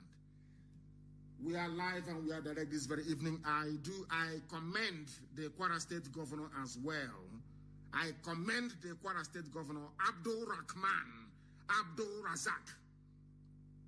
I commend him as well for leading the protesters to police headquarters. That is that is the meaning of democracy. That is how we're supposed to work. You must always hold your elected leaders to account, always. You don't fall in love with them. You don't. You hold them to account for them to do the right thing. That was why you voted for them. Not to love them or to be talking nonsense, to be talking absolute garbage. Everywhere that you go to, you must be very, very consistent, please. Very, very consistent. Absolutely consistent. By their fruits you shall know them. By their fruits you shall know them. Because the former U.S. ambassador to the zoo, Ambassador Campbell, he wrote an epistle. He wrote an epistle, and I love it. He's a very principled, upright man. He is a very strong man, but why he loves the zoo so much, I have no idea. I have no idea. I have no idea. I have no idea. But I'm going to tell you what he wrote. The former U.S. ambassador to Nigeria wrote an opinion article posted on the Council on Foreign Relations blog. What did he say? He said that the End SARS protest is exceptional because it is bridging the usual ethnic and religious boundaries in the zoo, Nigeria. It is bridging it. Because SARS killed almost everybody from everywhere. They didn't discriminate. Once they see you with iPhone, you're gone. Once your iPhone is flashing in their brain, iPhone, they don't even ask you where you come from. They kill you off immediately. And are you telling me that because somebody is from Kwara State, they are from Niger State, they are from Nasarawa, and they are coming out on the streets and they're doing the right thing, I shouldn't praise them? Because they're not Biafrans? That is how idiotic black people reason. I don't reason that way. Once you do the right thing, I will praise you. Is Donald Trump from Ishama Farugu? Is Donald Trump a black man? Is he from Africa? But I support him because he's doing the right thing. It doesn't matter, he's doing the right thing. People are queuing to go to US to get US green card to live there. Is your father or your mother or your village headmaster, are they in White House?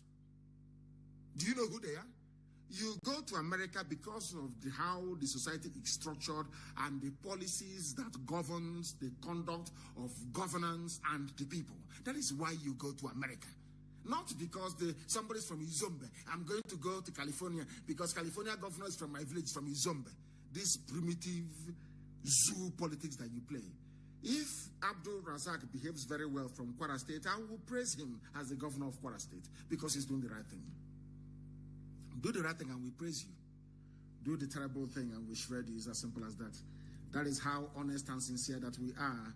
And I also commend Ambassador Campbell for having written this very brilliant piece because everybody is suffering. And now is the time for people to do the right thing, and they are doing it now. They are doing it now.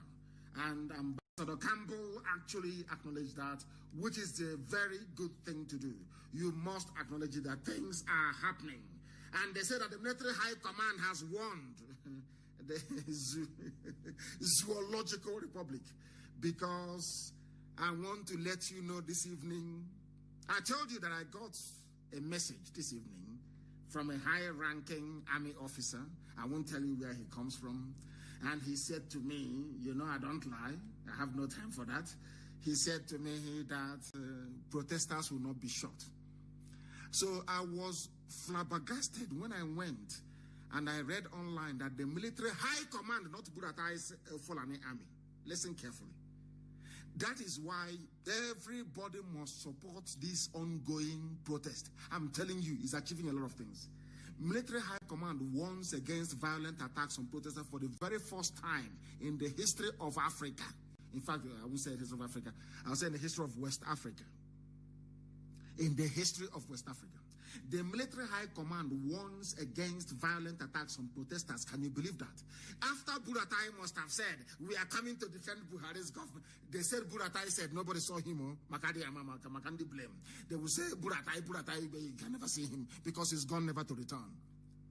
The armed forces of Nigeria have assured NSTAS protesters of their safety. This is the beginning. So the army is actually divided. For the very first time in the history of the zoo. You know, sometimes when people see the news, they don't read between the lines. Here we read between the lines. After Buratai must have come out to say, we are here to defend him, Muhammadu Buhari administration regime. We are here to defend him, law and order. But you have not gone to Sambisa forest to fight. The armed forces issued their statement. The Joint Command of the Armed Forces of Nigeria, they issued their statement assuring protesters of their safety. But you will see that the only people going to shoot at protesters, if you catch that policeman or that army man, you will see that that very person is Fulani. They're Fulani. The Military High Command warned against, there is no violent protest. Protest is protest. IPOB used to protest. There was no violence. Nobody will even say that his mobile phone was missing or his wallet or her wallet got lost in the process. They are all peaceful. People should stop lying. The politicians are the ones that will send their thugs to go and join the protesters and be causing havoc. It is the same politicians. A statement from the military authorities assured that the military is committed to the safety and stability of the country. The armed forces have expressed dismay over some violent related protests across the country. Over some. They know it is the politicians who are sponsoring those people to go and cause mayhem. And I am advising the protesters to remain peaceful. You can block entrance to somewhere, you can make your point, but you must remain peaceful. You must remain peaceful. You must remain peaceful. Peaceful means you don't steal. Peaceful means you don't harass or disturb people. You allow people to get on with their lives, but you can block bridges, you can block roads because you are upset, and everybody can identify with that. Very, very important place. So the army, the high command of the army, is guaranteeing the safety of the protesters as long as they continue to protest peacefully. So what the army needs to understand tonight, after listening to this very broadcast, is that those causing trouble, those fomenting trouble are politicians. The same politicians, yes, it's them. Like Sanwo-Olu in Lagos State, going to hire thugs from Mushi to go and attack protesters. The same people. And I have actually messaged the U.S. ambassador to note Sanwo-Olu and consider him for visa ban.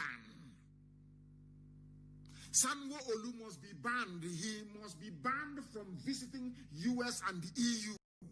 The governor of Lagos State is a two-faced bastard. He's a snake.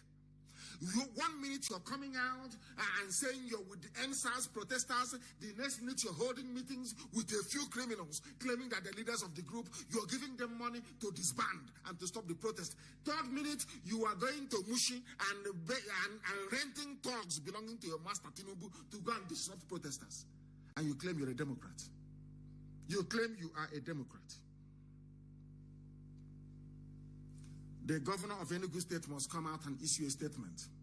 The NSAS protest in Enugu must continue until Ugwuani comes out to address the protesters. He must address them.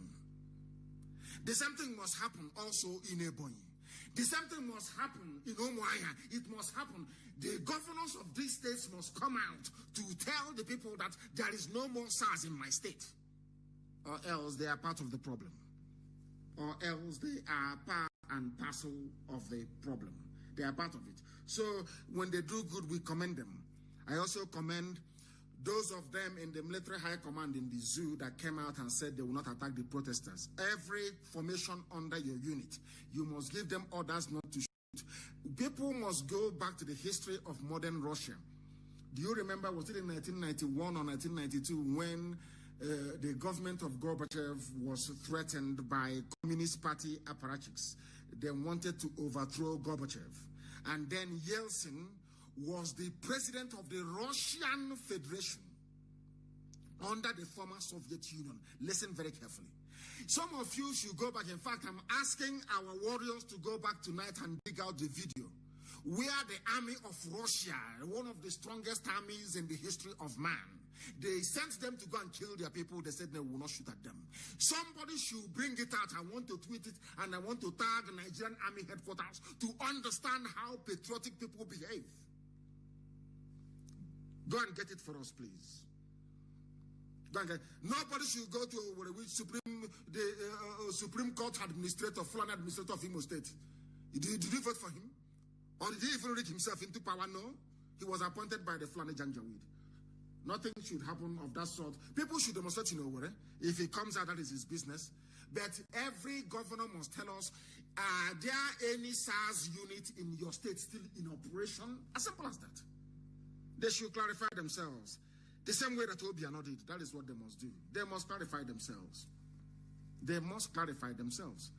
And as I was saying before, please, go and get me a video of Boris Yeltsin climbing aboard a Russian tank in front of Russian White House in Moscow to stop the coup, to stop the army from killing their own people. Somebody should bring it out so that the zoo army can see how patriotic soldiers behave. So we can educate them. The same way we have succeeded in educating ordinary people in the zoo, it is now about time to educate the army and the police as well, so that they will understand. The same way that people are now phoning and writing and calling and saying, oh my goodness, if not for Radio Biafra, we listen to you people all the time. You have changed our mind. You have changed the way we think, everything. We are, of course, it's not us, it's Chukwuka that is doing it, not man. I like what the governor of Borno State said. He said, please send the disbanded SARS officers to help us fight Boko Haram in Borno. And that is where they should be going to. They love shooting people. I want to prove to the world that all they specialize in doing is killing civilians. They cannot fight any war. They cannot fight any battle. That is a fact of life. And that is what I'm making abundantly clear to the hearing of the whole world today. They should send all those SARS people to Borno. Let them go to Sambisa Forest to go and showcase their trigger-happy skills. And I'm sure they cannot be able to do it. That is what the governor of Borno said. Maybe some of these governors, I don't know what they are on right now. I don't know what they are eating or what they are drinking. Some of them are coming to their senses in the zoo. That is a proper revolution. Or maybe they are lying to themselves. Who knows? Maybe they are lying to themselves. Who knows? Buratai, if you're still alive, send your troops to go and fight Boko Haram, not killing innocent protesters, as you intend to do. You know, Fulani is intimidation. Fulani thinks they can intimidate everybody. We are going to unleash the army. The army will come. We must do it. They are going to hire their thugs. Their thugs will come. They'll offer you money. Their thugs will come. They'll try to divide you. They'll try to buy over the leadership. Once you remain very strong, they will send the police first. After we overwhelm the police, they'll send the army. And the army will capitulate and everything you want will be given to you. That is how you change your life. That is why this protest must continue. And somebody said something in the morning about supporting those, our volunteers, those who are on the front. And I'm giving this order, is a direct order, to every IPOB unit across every part of the zoo, including Biafra land, to protect, guide all the protesters and make sure that they are well fed where we can feed them. You feed them. I am asking families to rise up to feed those who are out on the streets. You must feed them. You must give them water to drink. It is very, very important because they are fighting for you. And having said that, I want to commend our mothers in the USA, our women in the USA. I told you before, when our women come out, especially in the USA, that the narrative will change. They have come out and they are doing very, very well. IPOB Women's Wing, Omoada in the USA, our liaison officers, and all those engaged in emergency fundraising in support of the very gallant youths who are out on the streets protesting and risking their lives for the betterment of everybody. Our mothers in the USA, IPOB, of course, they have been doing some fundraising and doing it very well at that. I want to commend the husbands of our women. I want to commend also the wives of our husbands, those we have in the US that came out together. In less than 2 weeks? In less than 2 weeks. Because they were doing it before in support of the work that the volunteers are doing at home. And also now our gallant youths that are risking their lives on the streets to give us a better future. And today I can confirm that they have raised $120,000. That is the way we roll. You know, I told them before, who is the politician? Who is the idiot? He can come out and say, don't say this in Radio Biafra. And say, we sponsor you. Who is the bagger? Canadian, and who is the idiot? We are all over the world. This is just a handful of women. Just a few of them with our liaison officers. Their husbands. They just got together a few days ago and they have raised $120,000 in support of what is happening on the ground back home. That is how strong we are. That is how formidable we are. We don't need to go to... I said two things. I'm not going to go to any money bag to ask for funds to buy weapons because I'm building them myself. We build it ourselves. We build our own ourselves. Because not when it starts now, Britain will say, in view of maintaining regional stability in West Africa, we are imposing no arms sales to everybody. But from the back, they'll be selling arms to Fulani terrorists. And I said, you know me, I spent years reading and studying why we failed in 1970. And we are not going to make the same mistakes. The weapons we are going to use, we are going to manufacture ourselves. If you ask them in any good, they will tell you.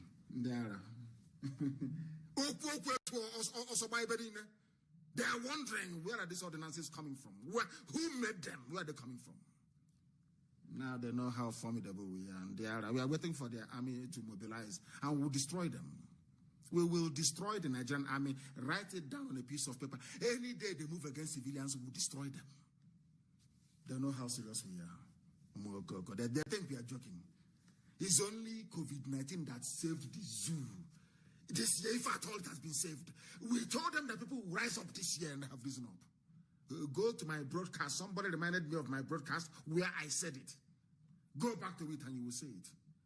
Those on the streets must remain on the streets. And we thank our mothers once again in the USA. And I wish mothers in Europe, in Africa, in Asia, in South America can rise up and do the same thing as well. In fact, in every country, not just in continent, this is only USA.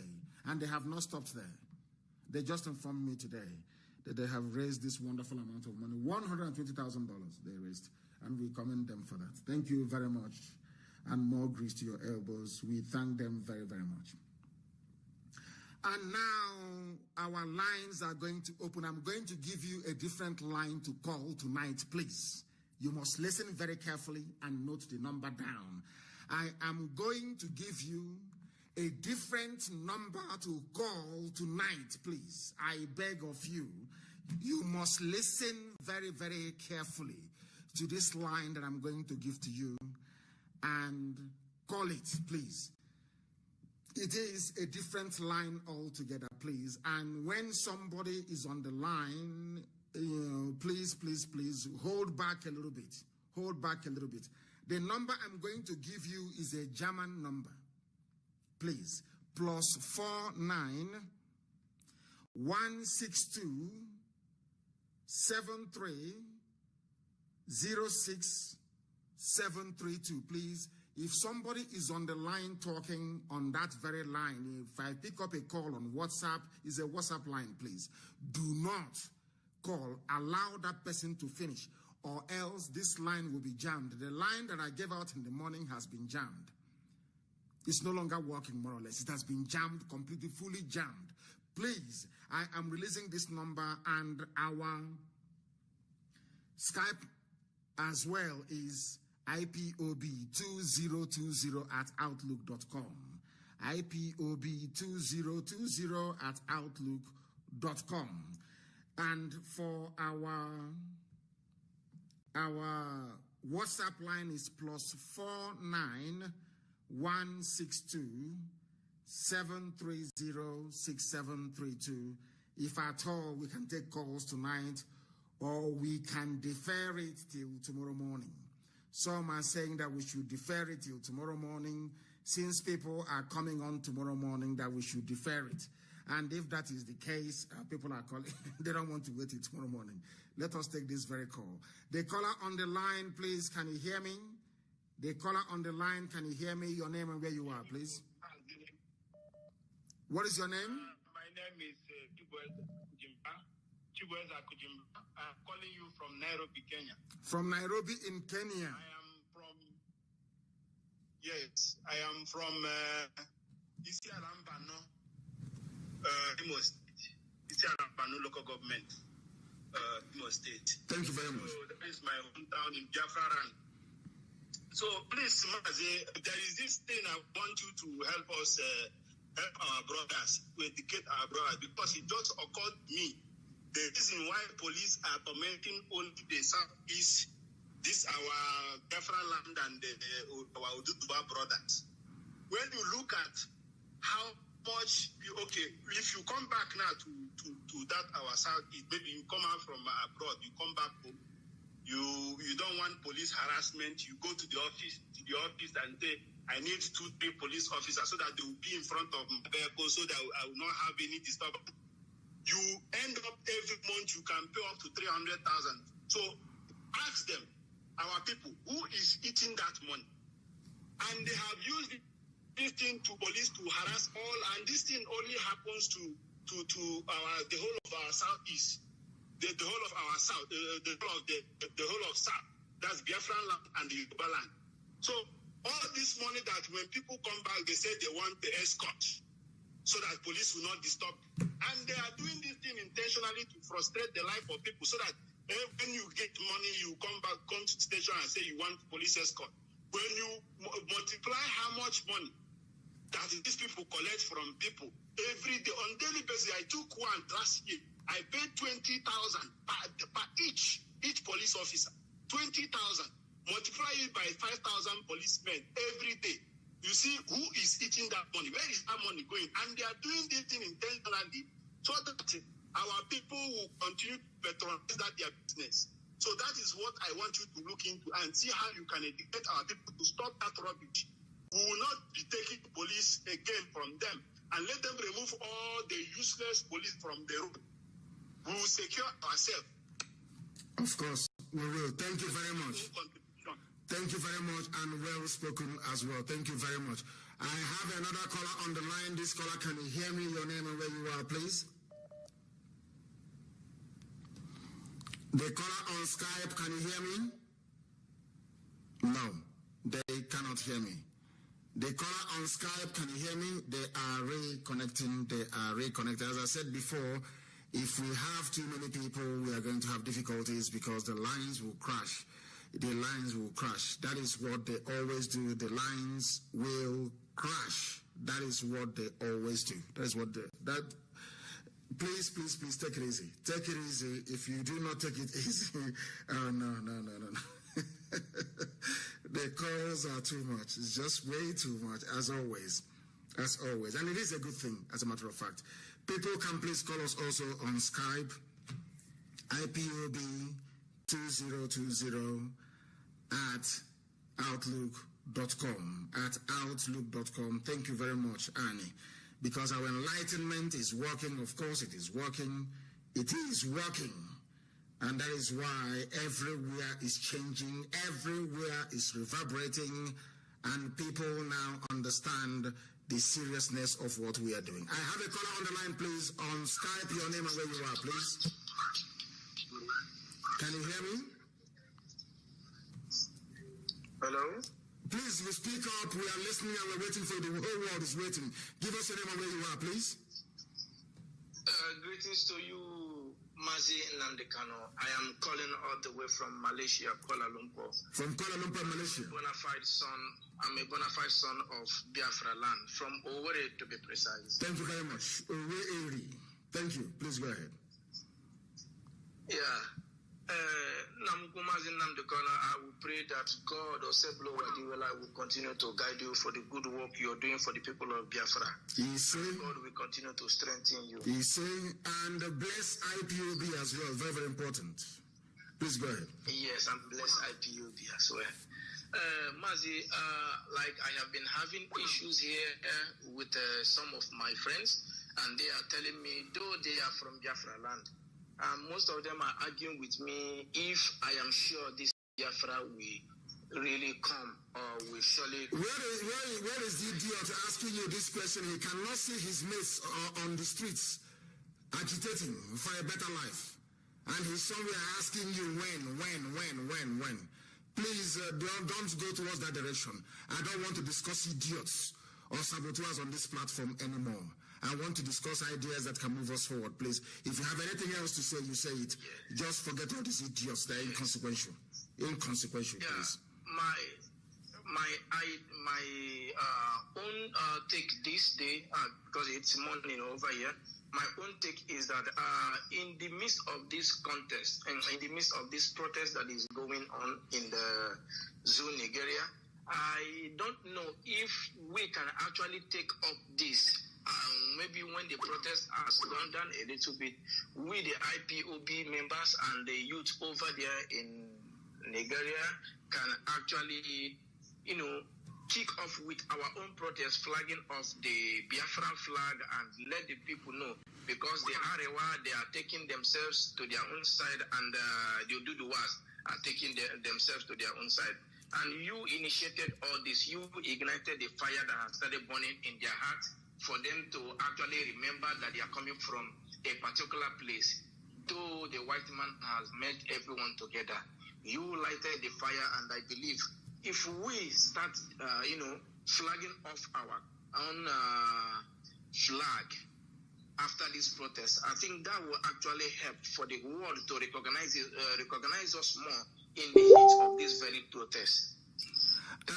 Thank you very much. What we are praying for actually is for everybody to be free. Everybody, for them to understand that freedom is vital and for them to be free as well. That's what we're asking for. And once they get to that very juncture, then it is all over for the zoo. Thank you very much for that. Thank you very much, my dear brother, and continue the good work. I don't want to discuss idiots and inconsequential issues anymore. Please don't tell me what your idiotic friends are telling you. If they cannot read the handwriting on the wall, that's entirely up to them. And I want to advise each and every person doing live broadcasts to focus on the issues and leave personalities out of it. Don't mention anybody's name. Don't discuss people. Focus on the issues of Biafra alone. That is what we are here for. Very, very important, please. Very, very important, please. Our lines have completely gone, completely crashed again. But we are taking calls on Skype. The caller on Skype, can you hear me, please? Your name and where you are. Yes, I can hear you very well. Good evening from here. Thank you very much. Good evening to you. Your name and where you're calling from? Good evening. Thank you. Good evening, Biafra, friends of Biafrans and lovers of freedom. My name is Mazi.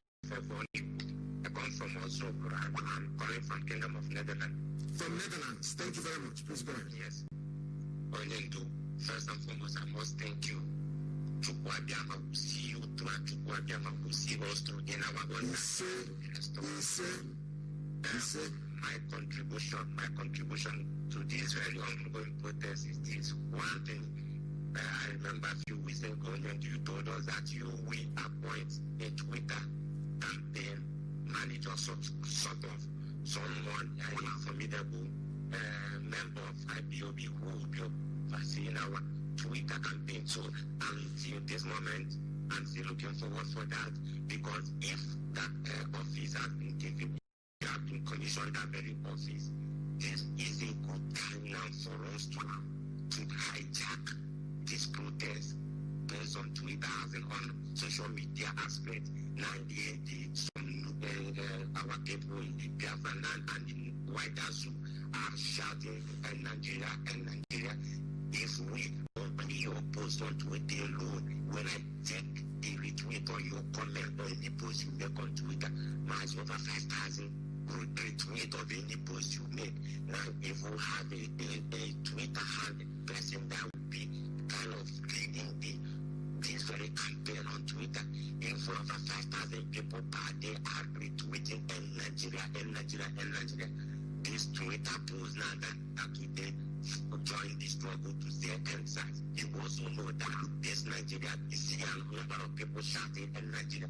So that very campaign is what I'm also looking for, because the about time we also tell the world that we are not just not interested in ending this SARS, but also we want to bring an end to that very solo republic.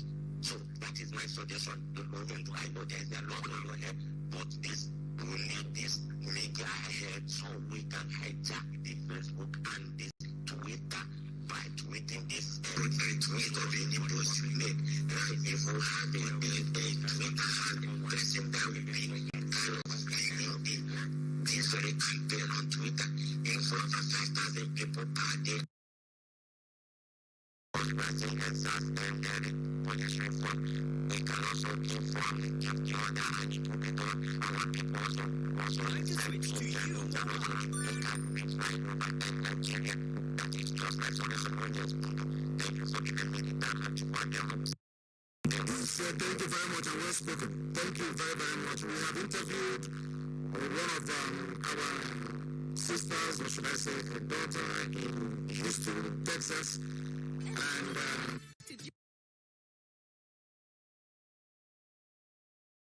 retweeting in Nigeria. This Twitter post now that we type and join this WhatsApp is gone. It's gone.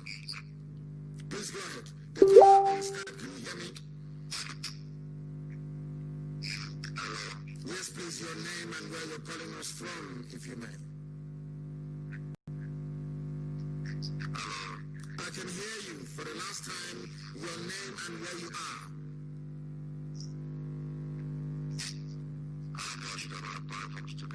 From Stuttgart in Germany. Please go ahead. What do you have to say? Go ahead.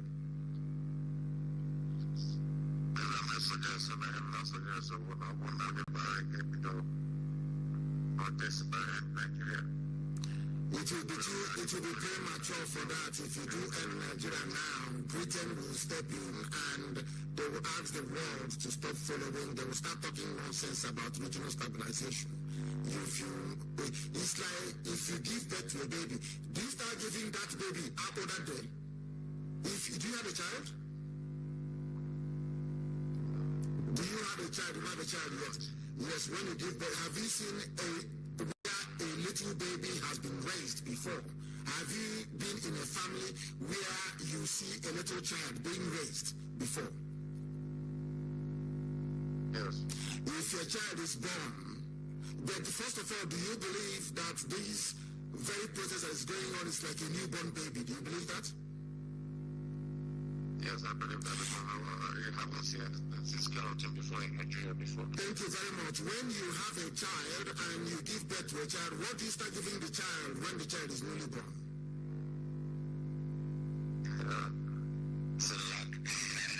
Cerelac comes a few days after. Once a child is born, the first thing you give to the child is either water or you give the child breast milk. Except breast milk. That's how you start. If you give birth to that child, you're going to give that child some Vita or Indomie. If you give it to that child, the child's digestive system cannot handle it. And that baby will probably die. That is how it is. What you have in the spirit, you also have in real life. This very campaign is only a few days old. If you overfeed it with what you need, if you give it chicken, you give it turkey, you give it goat, it will die. Do you understand? You will nurture it. You will nurture it. You will nurture it. When the consciousness of the people have been risen or elevated to a particular level, then their demands will change. We are not asking just, we're not saying, that is why Facebook joined. God forbid Facebook, check up on Hawk. That is the reason why Google joined. That is the reason why also Twitter joined. So you see, if you go now for End Nigeria, I'm telling you the truth, Britain will move mountains. They have the money. Fulani Janjaweed will move billions. They will move it. They will spend it. And all the influencers will stop talking about it. And it will die there. We don't want to make that mistake. We know where we are going. It took people many years to get to where they are today. We must nurture them as to move forward.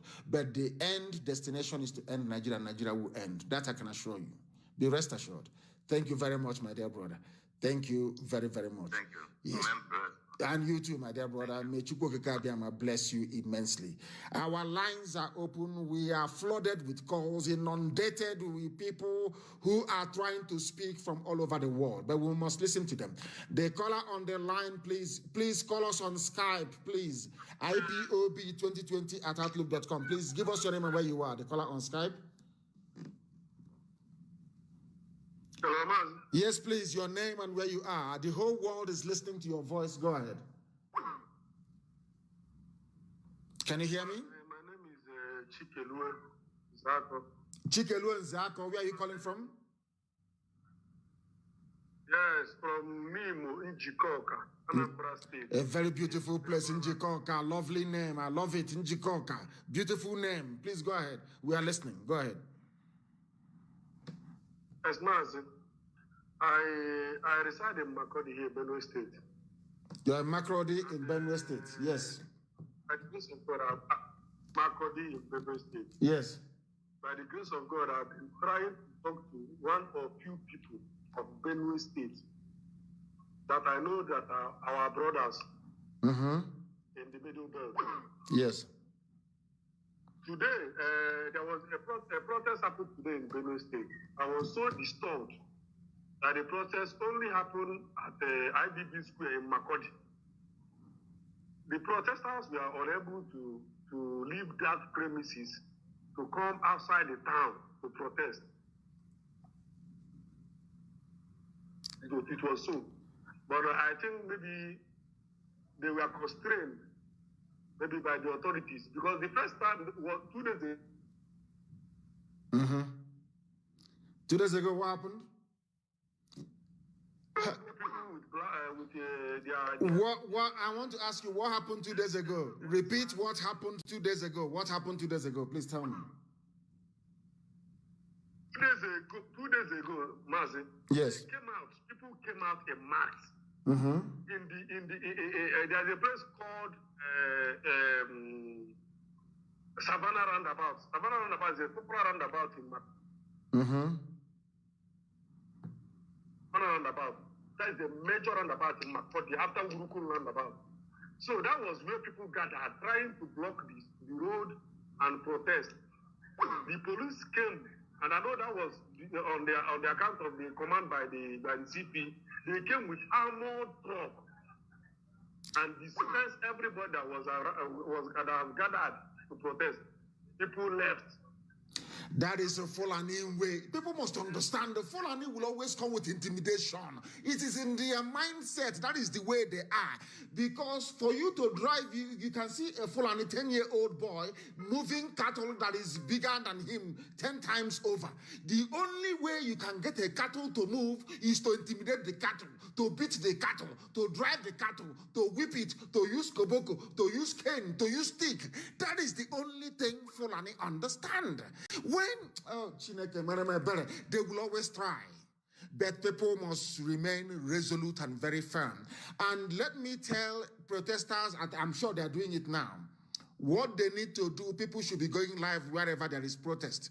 Focus your camera on the army or the police wherever they are, within the in the vicinity of the protest ground.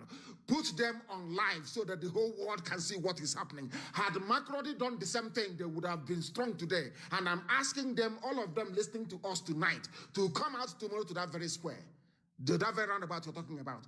Go live. Once you see them, you go live. Their faces will be there. They know that someone like James Wafa will face prosecution. There is no single SARS officer that killed anybody that will go scot-free. Not one single soul. That is why this very campaign must be sustained. Please tell them in macro that they must come out. They shouldn't be afraid. They should come out and they should go live. Very, very important, please. Very, very important, please.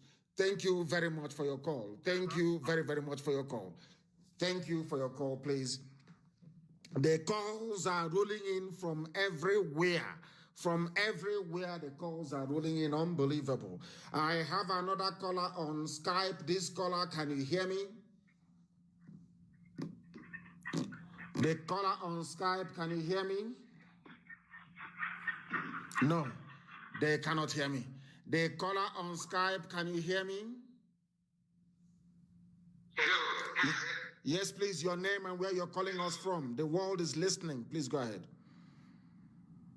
My name is Daniel. I'm calling you from New York.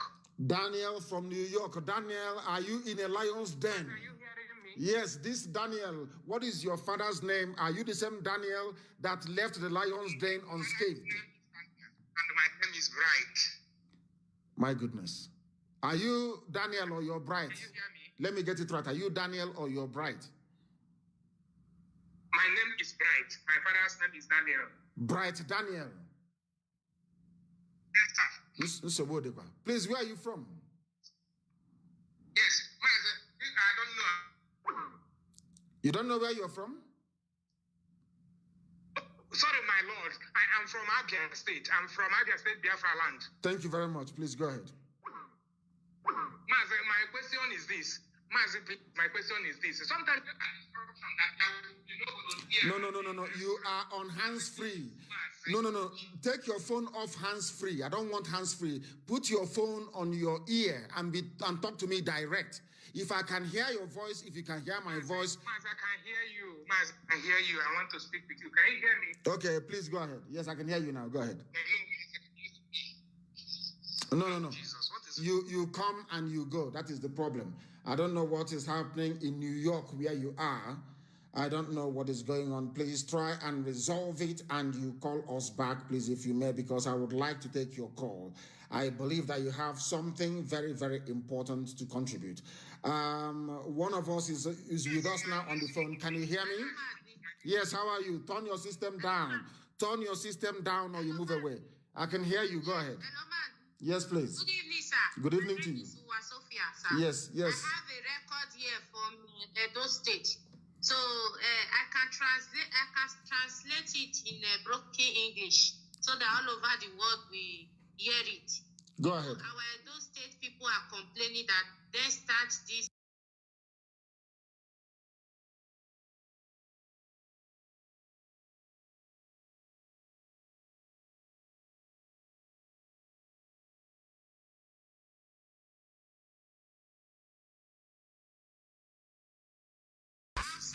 Outside the sun, they don't get water to drink, they don't get anything to drink. So our Edo people, there are a lot of them in diaspora in all over the world. They have to also support them. You understand? They are fighting for them, sir. But you are correct. It was Edo State, actually. Yes, it's true. It was Edo State that actually started EndSARS. It was Edo and Delta that started EndSARS. That is the truth. Please go ahead. So the guy sent us an audio recording. So I want to translate. I want to play the audio recording here so that all over the world from Edo they will listen. So go ahead, play it, please. Play it.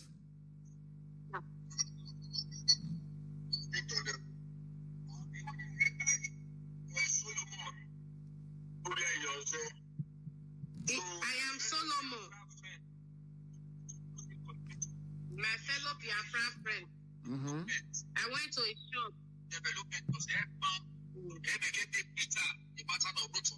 It's not now that I've been beaten. I don't say to you, all of us, we are wake up. If this country wants to divide, let it divide.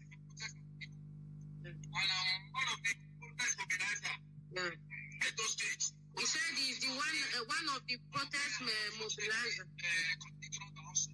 He said the coordinator in Edo State is his friend. Yeah. He said the Edo State IPOB coordinator is my friend. He was telling me about Biafra, but I didn't put my mind. Now, the protest started to kick off. And I'm okay. The protest started. Now tell us. He said. What did he say? He said they start the protest. So he now met the coordinator. They now talk about the protest. The protest now starts. They are scaling back because no finance, no food. There is no finance, no food, nothing. They are inside the sun. Celebrity. He said in Lagos Street there are many actors, many celebrities that is supporting them. They are in Eko. If you can see Lagos now, the protest is still going on. So what do they need in Benin? What do they need? Because I gave an instruction in the morning, and somebody actually wrote to me. I gave an instruction in the morning, and I'm giving the same instructions now to everybody who runs a restaurant in Benin City, to make sure that they bring out some food and some water to feed the people. But we want people who are genuinely motivated to see change to come out for protest, not those looking for food. Do you understand it? Because if we begin to provide food for everybody... Yeah, they say they don't want to collect any money for the politicians or for the rich people. They want to do it on their own. They started the protest. So they need Edo people in diaspora or outside the country to support them. That they don't want, he said it on this audio. He said he don't want to eat chicken today, so he will start suffering tomorrow. He want to drink only water today so that tomorrow will be better. They are ready to break the Zoom. That is what he's talking about. Yes, in the morning, if you remember in the morning, I mentioned that I want people that have and run restaurant to be able to provide food for those who are protesting. I said it when I saw that people are sleeping on Lekki Bridge. I made that announcement, and somebody wrote to me here to confirm that people are complying in and around Lagos. I want to say the same thing again today, this night, regarding Benin City as well. We want the protest to be in Benin City as well, and in Benin City, we want people to feed the protesters. They must be fed. It is only once a day and you drink water. But you're not coming out because of the money you're going to get from the diaspora or the help. No, we are not in a cooking competition. This is not it's not a jamboree. It's not a party where people are going to feed or where people are going to eat. What we are saying is that you must be out on the streets from what you're doing. Once you go live, once you come out in Benin City and you go live, the whole world will know what is happening and help will come to sustain it. I understand what it means, and we are going to do the best we can. Sorry? What did he say? They don't want to stop? They don't want to stop this agitator because in Edo, SARS have been killing our people in Edo State. Not now. They have been killing a lot. So it's Edo people and Delta people that start this protest. So they don't want to stop, like Lagos State. You understand? That is what they are complaining now, that they don't want money from the politicians. You understand? So okay. we want our people to also talk to them. The Delta people and Edo people, we want our people to talk to them, Brand. That is what they need, sir. Okay, that's what I got. Now, when they organize their protest tomorrow, if they come out tomorrow morning to protest, I will be live on air. I will open a special line for them to call. And through that line, the whole world can hear what is happening in Edo State as well. And, oh, wow. Sophia, thank you very much for your call. Thank you. It's a very important information. Thank you very, very much for your call. Thank you for your call. And I also want to say that everybody can become a Twitter chief wherever they are. Get people around you. Get 10 people minimum around you to join Twitter. That's what IPOB family members can do all over the world. And of course, Amaka Ekwe is there, who's my press secretary, and can be able to guide anybody to follow anybody. Emeka Gift is there, Somto is there. These are hardened tweeters. There will be people that tweet regularly and always. You go to them, any of them, you follow them, you follow me, and you retweet. It's as simple as that. And our message will be everywhere. People should only call on the number that I provided, not the other one, please, I beg of you. I have a caller on Skype. Can you hear me? Hello. Good evening, Mazi. Good evening to you. Your name and where you're calling from, please. Yeah, good evening, Mazi. I can hear you. Good evening. Good evening to you. Your name and where you're calling from. Yeah, my name is Ike. I'm calling from UK. Ike what? What is your father's name? Here we don't hide who we are. Ike Chinedu. Chinedu, thank you very much. Please go ahead. Yeah, I must have to commend you. I must commend you. You are doing a wonderful job, Mazi. It's IPOB and Chukwu Kikabiam in heaven. In reverse order, of course. Go ahead. Yes, I must commend you and IPOB. Yeah, you are doing a great job. Mazi, I know that what is happening now is as a result of the job you've been doing and IPOB have been doing for years. It has started yielding fruits and bountifully too. I was speaking with a friend early today. He was saying that how come every time you come to the air and you talk and there is no strategy, that he doesn't understand you anymore. I told him, my reply was very simple. I told him, if at all you don't learn anything when you listen to Nnamdi, that means you are not intelligent. You are simply not intelligent. Because you have fed people with enough information and have emboldened them, have given them the strength to march out to the street. Before now, you dare not talk to a policeman anyhow. You dare not speak to an army man anyhow in Nigeria. They will deal with you ruthlessly. But with what is happening, both the police and the SARS and even the army, they now know that there is a limit to what people can take. And that is the essence of what you have been doing.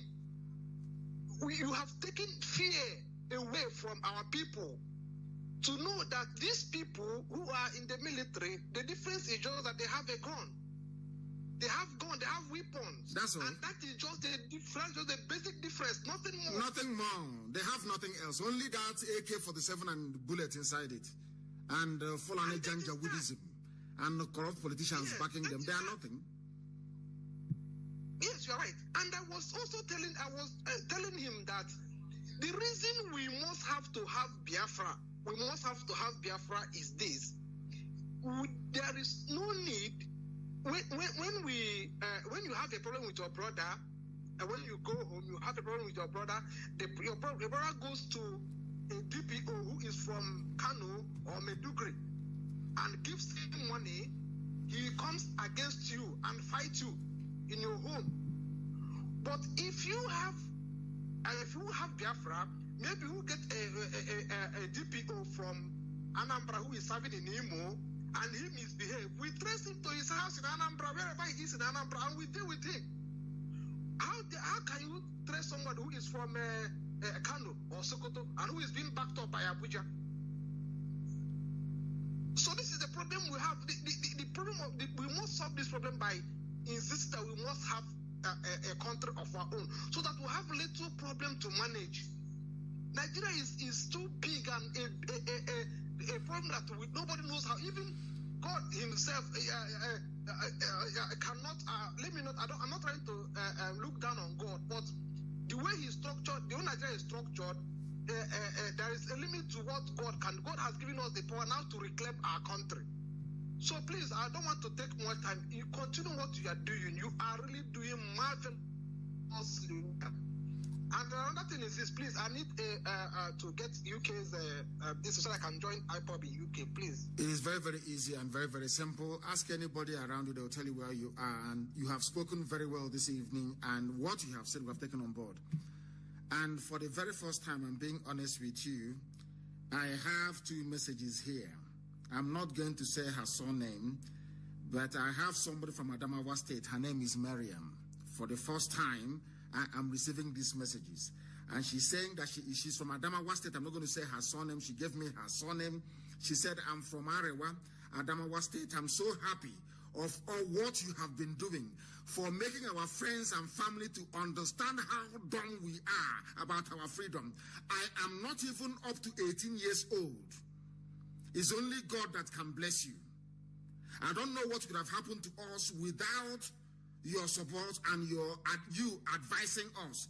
I'm also thanking for the confidence in you that make you to save future millions. She's a teenager writing to us from Adamawa. Somebody also wrote something. He said, I want to speak to, what did he say? He said, I want to speak to my Hausa people. He said, I want to speak to Hausa people. He is writing from where? Where is his name again? Somebody also wrote and said, I want to speak to my Hausa brethren. But the calls are too much. They are flooding too much that I cannot even call him back. That is how difficult it is. I cannot even call him back. That is how hard it is. Let us take this call. The caller on the line, can you hear me? Please, can you hear me? Thank you very much. Bless you. And bless you too. Thank you for taking my call. My leader, my name is Bright Daniel. I am calling you from New York. You're very lucky. You're very lucky. With over 3,000 missed calls here, you got through. Please go ahead. Can you hear me? I can hear you loud and clear. Go ahead. The other time you said that there is no volunteer in diaspora. There should be no volunteer in diaspora. Mazi, I'm now asking you, Mazi, why have you forgotten that it was the hardcore volunteer that collected the Red Cap Yam Festival from Germany? They are the hardcore. It was the hardcore volunteer that searched everywhere in Japan looking to bring out Danny before he ran away. Mazi, please, use every power you have to restore the volunteers in diaspora. Mazi, I am working in an international airport. I am working in the presidential, what do you call it, terminal. I am every day waiting, looking for the face mark president to pass so that I will dismantle. You will attack him and dismantle him, and nothing will happen. Once you see him in an airport, take off his mask. Go ahead. Every day I go to work, I engage the policemen working in the same terminal in my area. I told them where I come from. There are politician governors who are criminals that I want to arrest them. I have been engaging them in conversations because I know that one day this my trap will catch fish, restore the diaspora volunteers with immediate effect. Mazi, I appeal to you, respond. Because this baby making cannot do it. Remember how they search for these people in Japan. Remember how Japanese volunteers, die-hard volunteers, found the whole Japan upside down, looking for Jubril al-Sudani, and they hide him in the hotel.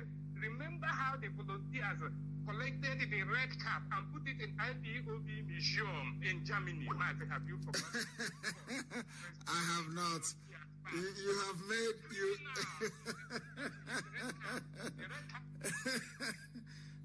Thank you very much. Thank you very much, my dear brother. You have made a very compelling point. You know me, I always concede to superior argument and superior reasoning, and I agree with you. You have won me over with the strength of your argument, and we are going to organize it very well. We are going to restore it, and we are going to organize it very well. There will be volunteers in the diaspora. I understand what you're saying. You made a very stupendous argument, amazing argument. I love it.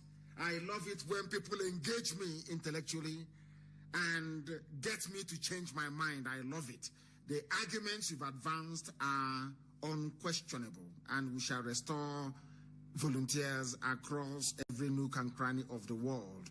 These are the people who are going to die once Yusuf Muhammad Abubakar steps out of the zoo. We will sacrifice one person.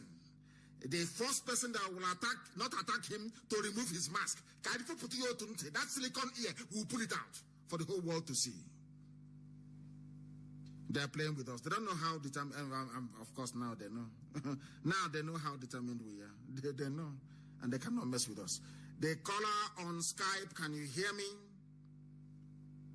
Hello, Mazi, Nnamdi, and it is Ugonna Onyekwere. I'm calling from Malaysia. From Malaysia, Ugonna Onyekwere. Thank you very much. Please, the world is listening. Go ahead. Okay, I take you first. Let me go straight to the point. Watching what is happening here, like watching what is happening in Nigeria from here, I can see that the government are now putting up the politicians that the youth can listen to. Yes. They brought people like Senator Abaribe because... What did Abaribe say? No, don't go too far. What did the senator say? What did Abaribe say? Please go ahead. What did Abaribe say? He said that they should come up with what they want by tomorrow morning, that he will be in the office to listen to them. Because the youth are not listening to anyone at all. So even for over 1 year, we haven't heard from Osibanjo. Now, Vice President has to have reached some phase, which is not called for. We are not going to listen to him. We know, watching it from here, we know that the person there, it is not the president. He cannot have a public audience. He cannot grant any life. The one that he made is on the last video he made is 1 minute. It is not up to 2 minutes, which is very wrong. There is nothing hard telling us that this president is not the president. But the North wants power, and power consumes people. So what I am going to say is, people, prominent politicians that really know the youth will listen to them, should not allow themselves to be used by the Nigerian government. What did Osibanjo say? Did you see Osibanjo live? Did you see Osibanjo live? Or was it one of those deep fake videos? Did you see Osibanjo live saying something? Recently, he had been making some comment. No. Those things are fake. No, Osibajo, not at all. If Osibajo is live, they would have sent him to Lagos. I'm telling you the truth. If Osibajo is alive, they would have sent him to Lagos. I'm just being honest with you. Okay, this is a government of deep fake video. If you look at that video, they claim is Buhari. Of course, it's not Buhari. You will see that the movement of the head and the movement of the shoulder does not rhyme together. It's deep fake video. That's what Chinese people can do for you. It's called deep fake. Go and Google it. Deep fake video. You can get Obama tonight giving a speech on deep fake video regarding EndSARS if you want. But we are not shady people. That is something they must know. But the mask wearer, if he touches Europe or America, we have taken him. All alam. We will sacrifice 2 or 3 lives, but we'll get him, and the zoo is gone. And then that day, Hausa will chase Fulani away from Sokoto. I'm telling you the truth. That's their deceit will be open for the whole world to see. I'm going to ask Senator Baribe what is going on. Of course, he's doing what he's supposed to do. He's a senator. He will say what is happening. Let us try and resolve it. After all, they swore to uphold the constitution of the zoo. That is their job, and that's what they're going to do. But I'm going to ask him what exactly he is doing, because this protest will continue. The demand is very simple. They submit the list of the demands. They must audit every SARS center. They must arrest every SARS officer responsible for every any extrajudicial deaths. They must shut down SARS. They must transfer them to Sambisa Forest to go and fight Boko Haram. There must be a root and branch overhaul of the zoo police system. And the people, ordinary people, must sit on police commission to decide what happens. And there should be no checkpoints on the road. Police should not be carrying guns on the road, harassing people. After all, Britain that gave the zoo independence, police people do not carry guns. As simple as that. That is the same thing they must have in the zoo. And they must give people employment. The list is endless. Makade Amama. The list is very, very long and endless. Thank you very much, my dear brother, for that. Thank you very much. I have another caller on Skype. That caller, can you hear me? Yes, I can hear you, my leader. Good evening from here. And good evening from here too. Your name, please, and where you're calling us from, if you may. Yeah, my leader, my name is Obi Mane Chibike. I'm calling you from the state of Israel. Israel, thank you very much. The Holy Land itself. Go ahead. Yes, sir. My leader, your broadcast reminds me of what you taught us some time ago about the word you called ozone provocateur. And this time the word come on to my reasoning. Of course. It's high time you remind us that word again in order to strengthen our people that are protesting in Nigeria. Because I'm seeing the hands of the ozone provocateur. They will now come to entice them and mix up with them in order to criminalize them so that the government will clamp down on them. We are seeing how the Janjaweed are mobilizing, coming to attack the protesters. Very soon now they will start breaking into shops. And the world will say that the protesters has gone berserk and they start looting shops. Yes. So I want you to educate us more about that.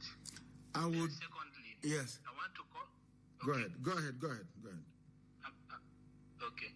I want to call upon the lecturers in Nigeria. I hear that the government want to rush them in order to resume the higher institutions. I want to tell them that this is the time they have to get all their demands that they have been demanding since 1999. All that their demands that ordinary councillor in a local government is earning salary, earning a living more than a professor. This is the time they have to make it right. If the government comes to them and tell them to reopen the school, they have to meet all their demands before they will reopen. Because they will come now and bribe them and tell them to reopen so that all these youths that are agitating, they know that they are students. That when they resume school now, they will put exam and test to make them leave the street. So this is their time to get whatever they are demanding right. And I want to also call upon the pastors, the religious leaders. We have not heard anything from them up till now. These are their members. You want to spoil their business? Do you want to spoil? I read what Daddy Freeze wrote. Do you want to spoil? They are threatening their business, ending Nigeria and being on the streets. Now, that means people will not go for Saturday night on Thursday. People will not sow seed on Friday, and you think they're happy. These are businessmen. These are the worst. They are worse than your so-called pastors. Some of them, not they are good men of God. Some of them are worse than politicians. They are worse than Sanwo-Olu of Lagos. That went, he came out, he said, protest is good, it's guaranteed. Went back and hired thugs. You said something about Ocean Provocateur, and I will tell people how it works. That is why before you go for any protest, people must try and buy data for those who are protesting. Is very important. Charge your phone very well. Once you see them, you put them on live video to the world.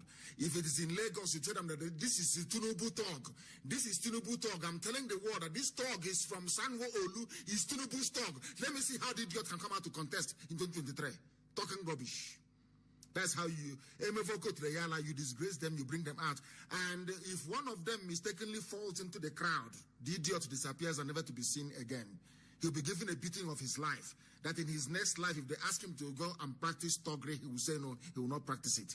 As simple as that. Is how they behave. That's what they will always do. To infiltrate. That is the only thing that Fulani understands. To try to replicate that thing you're doing. That is the reason why when any saboteur, anytime I sack somebody from IPOB, they rush to that person immediately and say, oh, no, this is this. Can you try and do something so that we can... Now, let me give you an example. You said that the pastors have not spoken. Is that true? Is that correct? Yes, I say. Is that what you are? Good. Now, can you ask yourself this question? Why is it that Wazirike has not spoken and Asare Dokubo has not spoken? Have you asked yourself that question? People don't know the meaning of this protest. This protest will tell you who a saboteur is. Have you seen that they have not spoken? Everybody has spoken. The Google everybody of consequence have spoken, but the inconsequential ones cannot speak. Have you that blabber mouth? He's spitting on the screen. Has he spoken? He's a freedom fighter. Has he spoken? Has Gani Adams not spoken? Has the honor of the Kakamfo of Yoruba not spoken? I'm asking you, is there anybody who is an honest person who have not spoken out in support of the protesters? I am asking you a question. Why has Owazirike not spoken? Why has Owazirike not spoken? Why has Asare Dokubo not spoken? Because they are agents of the zoo. Somebody should translate in English for me, please. Not too bright. Somebody should translate. It is I am people shouting, they are freedom fighters, they are in this struggle, they are fighting the freedom. Now the youths are out on the streets. Now they need support. Now that money they are using to build hotel, that money they are using to build hostel in Cotonou, the people now need it on the street to feed, to sustain the campaign, to change things. Where are they? Where are they? Those that claim they are freedom fighters, where are they? BBC will go on the interview Asare Dokubo, ask him what he's saying about end the SARS campaign. Go on the interview Wazirike. They are criminals. Everybody who is anybody have spoken in support of our young people on the streets protesting. Look at those criminals being funded by Fulani Janjaweed. They convince some idiots, they convince some fools that they are fighting for freedom. I kept for 1 week now, they have not spoken. Maybe tomorrow now, after hearing my broadcast, you see the idiot who goes talking rubbish. Now that the protest is on, why is it that they cannot speak? This is the same mass up. They want some idiots say IPOB mass. You want to stain the impeccable image of IPOB. Do you know what IPOB is? You want to say IPOB mass up? Look at them, they cannot speak. Can they speak? Can they speak? They cannot talk because their master Fulani Janjaweed is in trouble.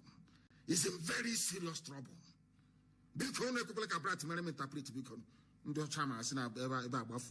For goodness sake. Thank you very much for your call. And with that, we have come to the end of our program this very way. Rike was busy inspecting his new hotel site. He was supervising the offloading of Dangote cement in the new hostel he's building. People he claims I'm a revolutionary, I'm a freedom fighter. Now that children are out on the streets, we have raised $120,000 and we are going to spend it on people who are on the streets. The same way we did during COVID-19 with our palliative, we shall do it on the streets. We are sending support, relief. Tomorrow morning, relief is going to Benin City to sustain them. Stupid idiot. Busy inspecting hotel. This one is busy building school, asking for amnesty, collecting money, building hostels, and the idiots, stupid fools refer to these vagabonds as freedom fighters. Useless people everywhere. We are whiter than white and whiter than snow. With $120,000, I can build a hotel if I want. But it is money contributed to save the people, to rescue Biafra, and that is where it's going to be spent.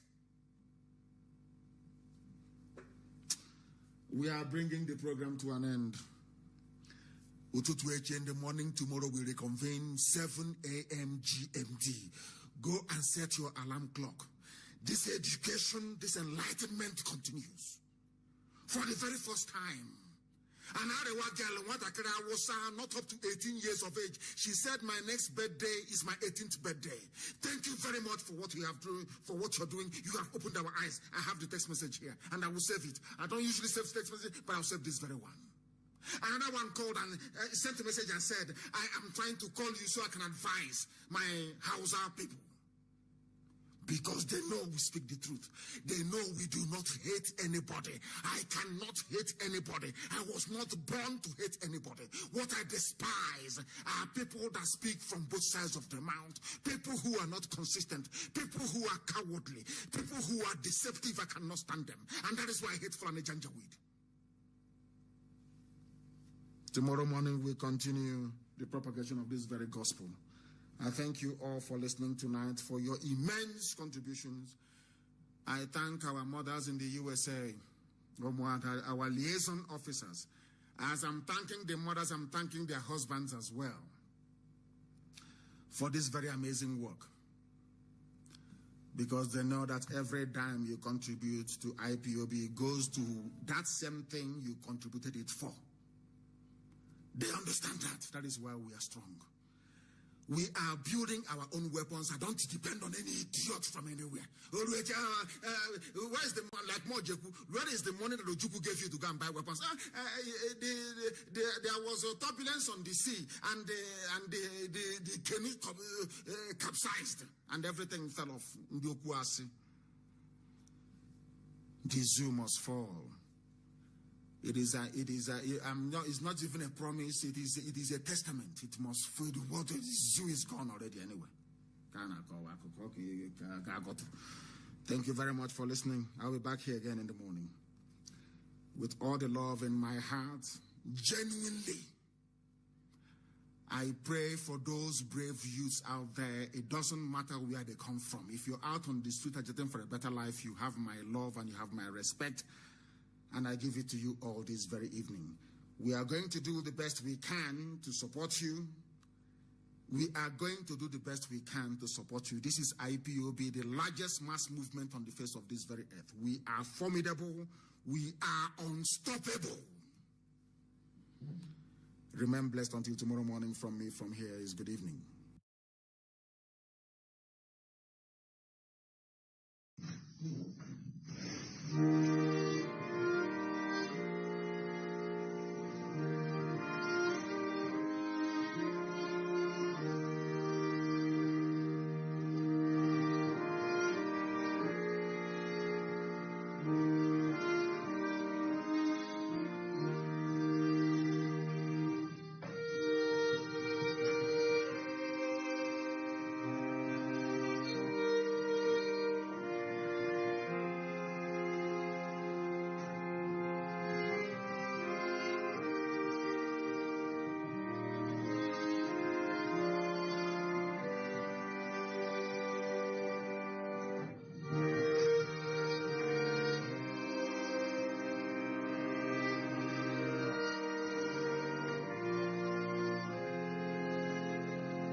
another Savior. Holy, holy, holy, holy, Adimebujuku, another Savior. Another Savior. Holy, holy, holy, holy, Adimebujuku, another Savior. Well, this is OBM. This is dedicated to the gallant heroes of the Nigerian Biafra War and IPO families all over the world. I remember the Nigerian Biafran War, in the thickness of the Biafra genocide. Hey, one man revived the vanishing hope to life. Let the great Biafran army to fight, and they were singing out, holy, holy, holy, holy.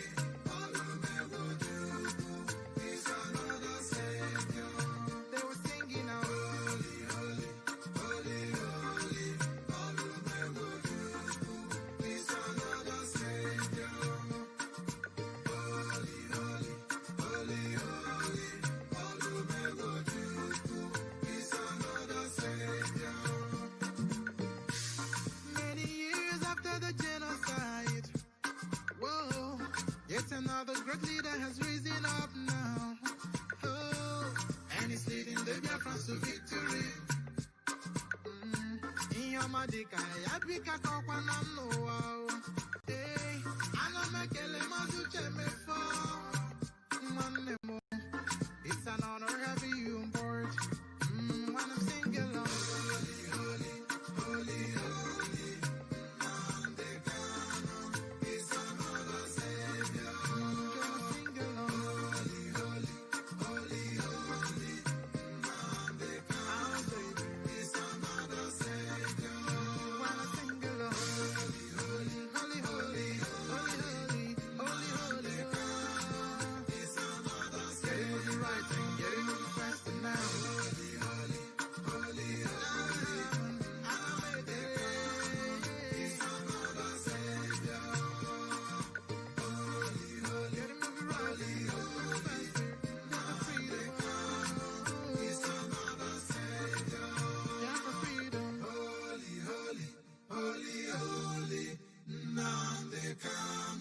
It's another Savior.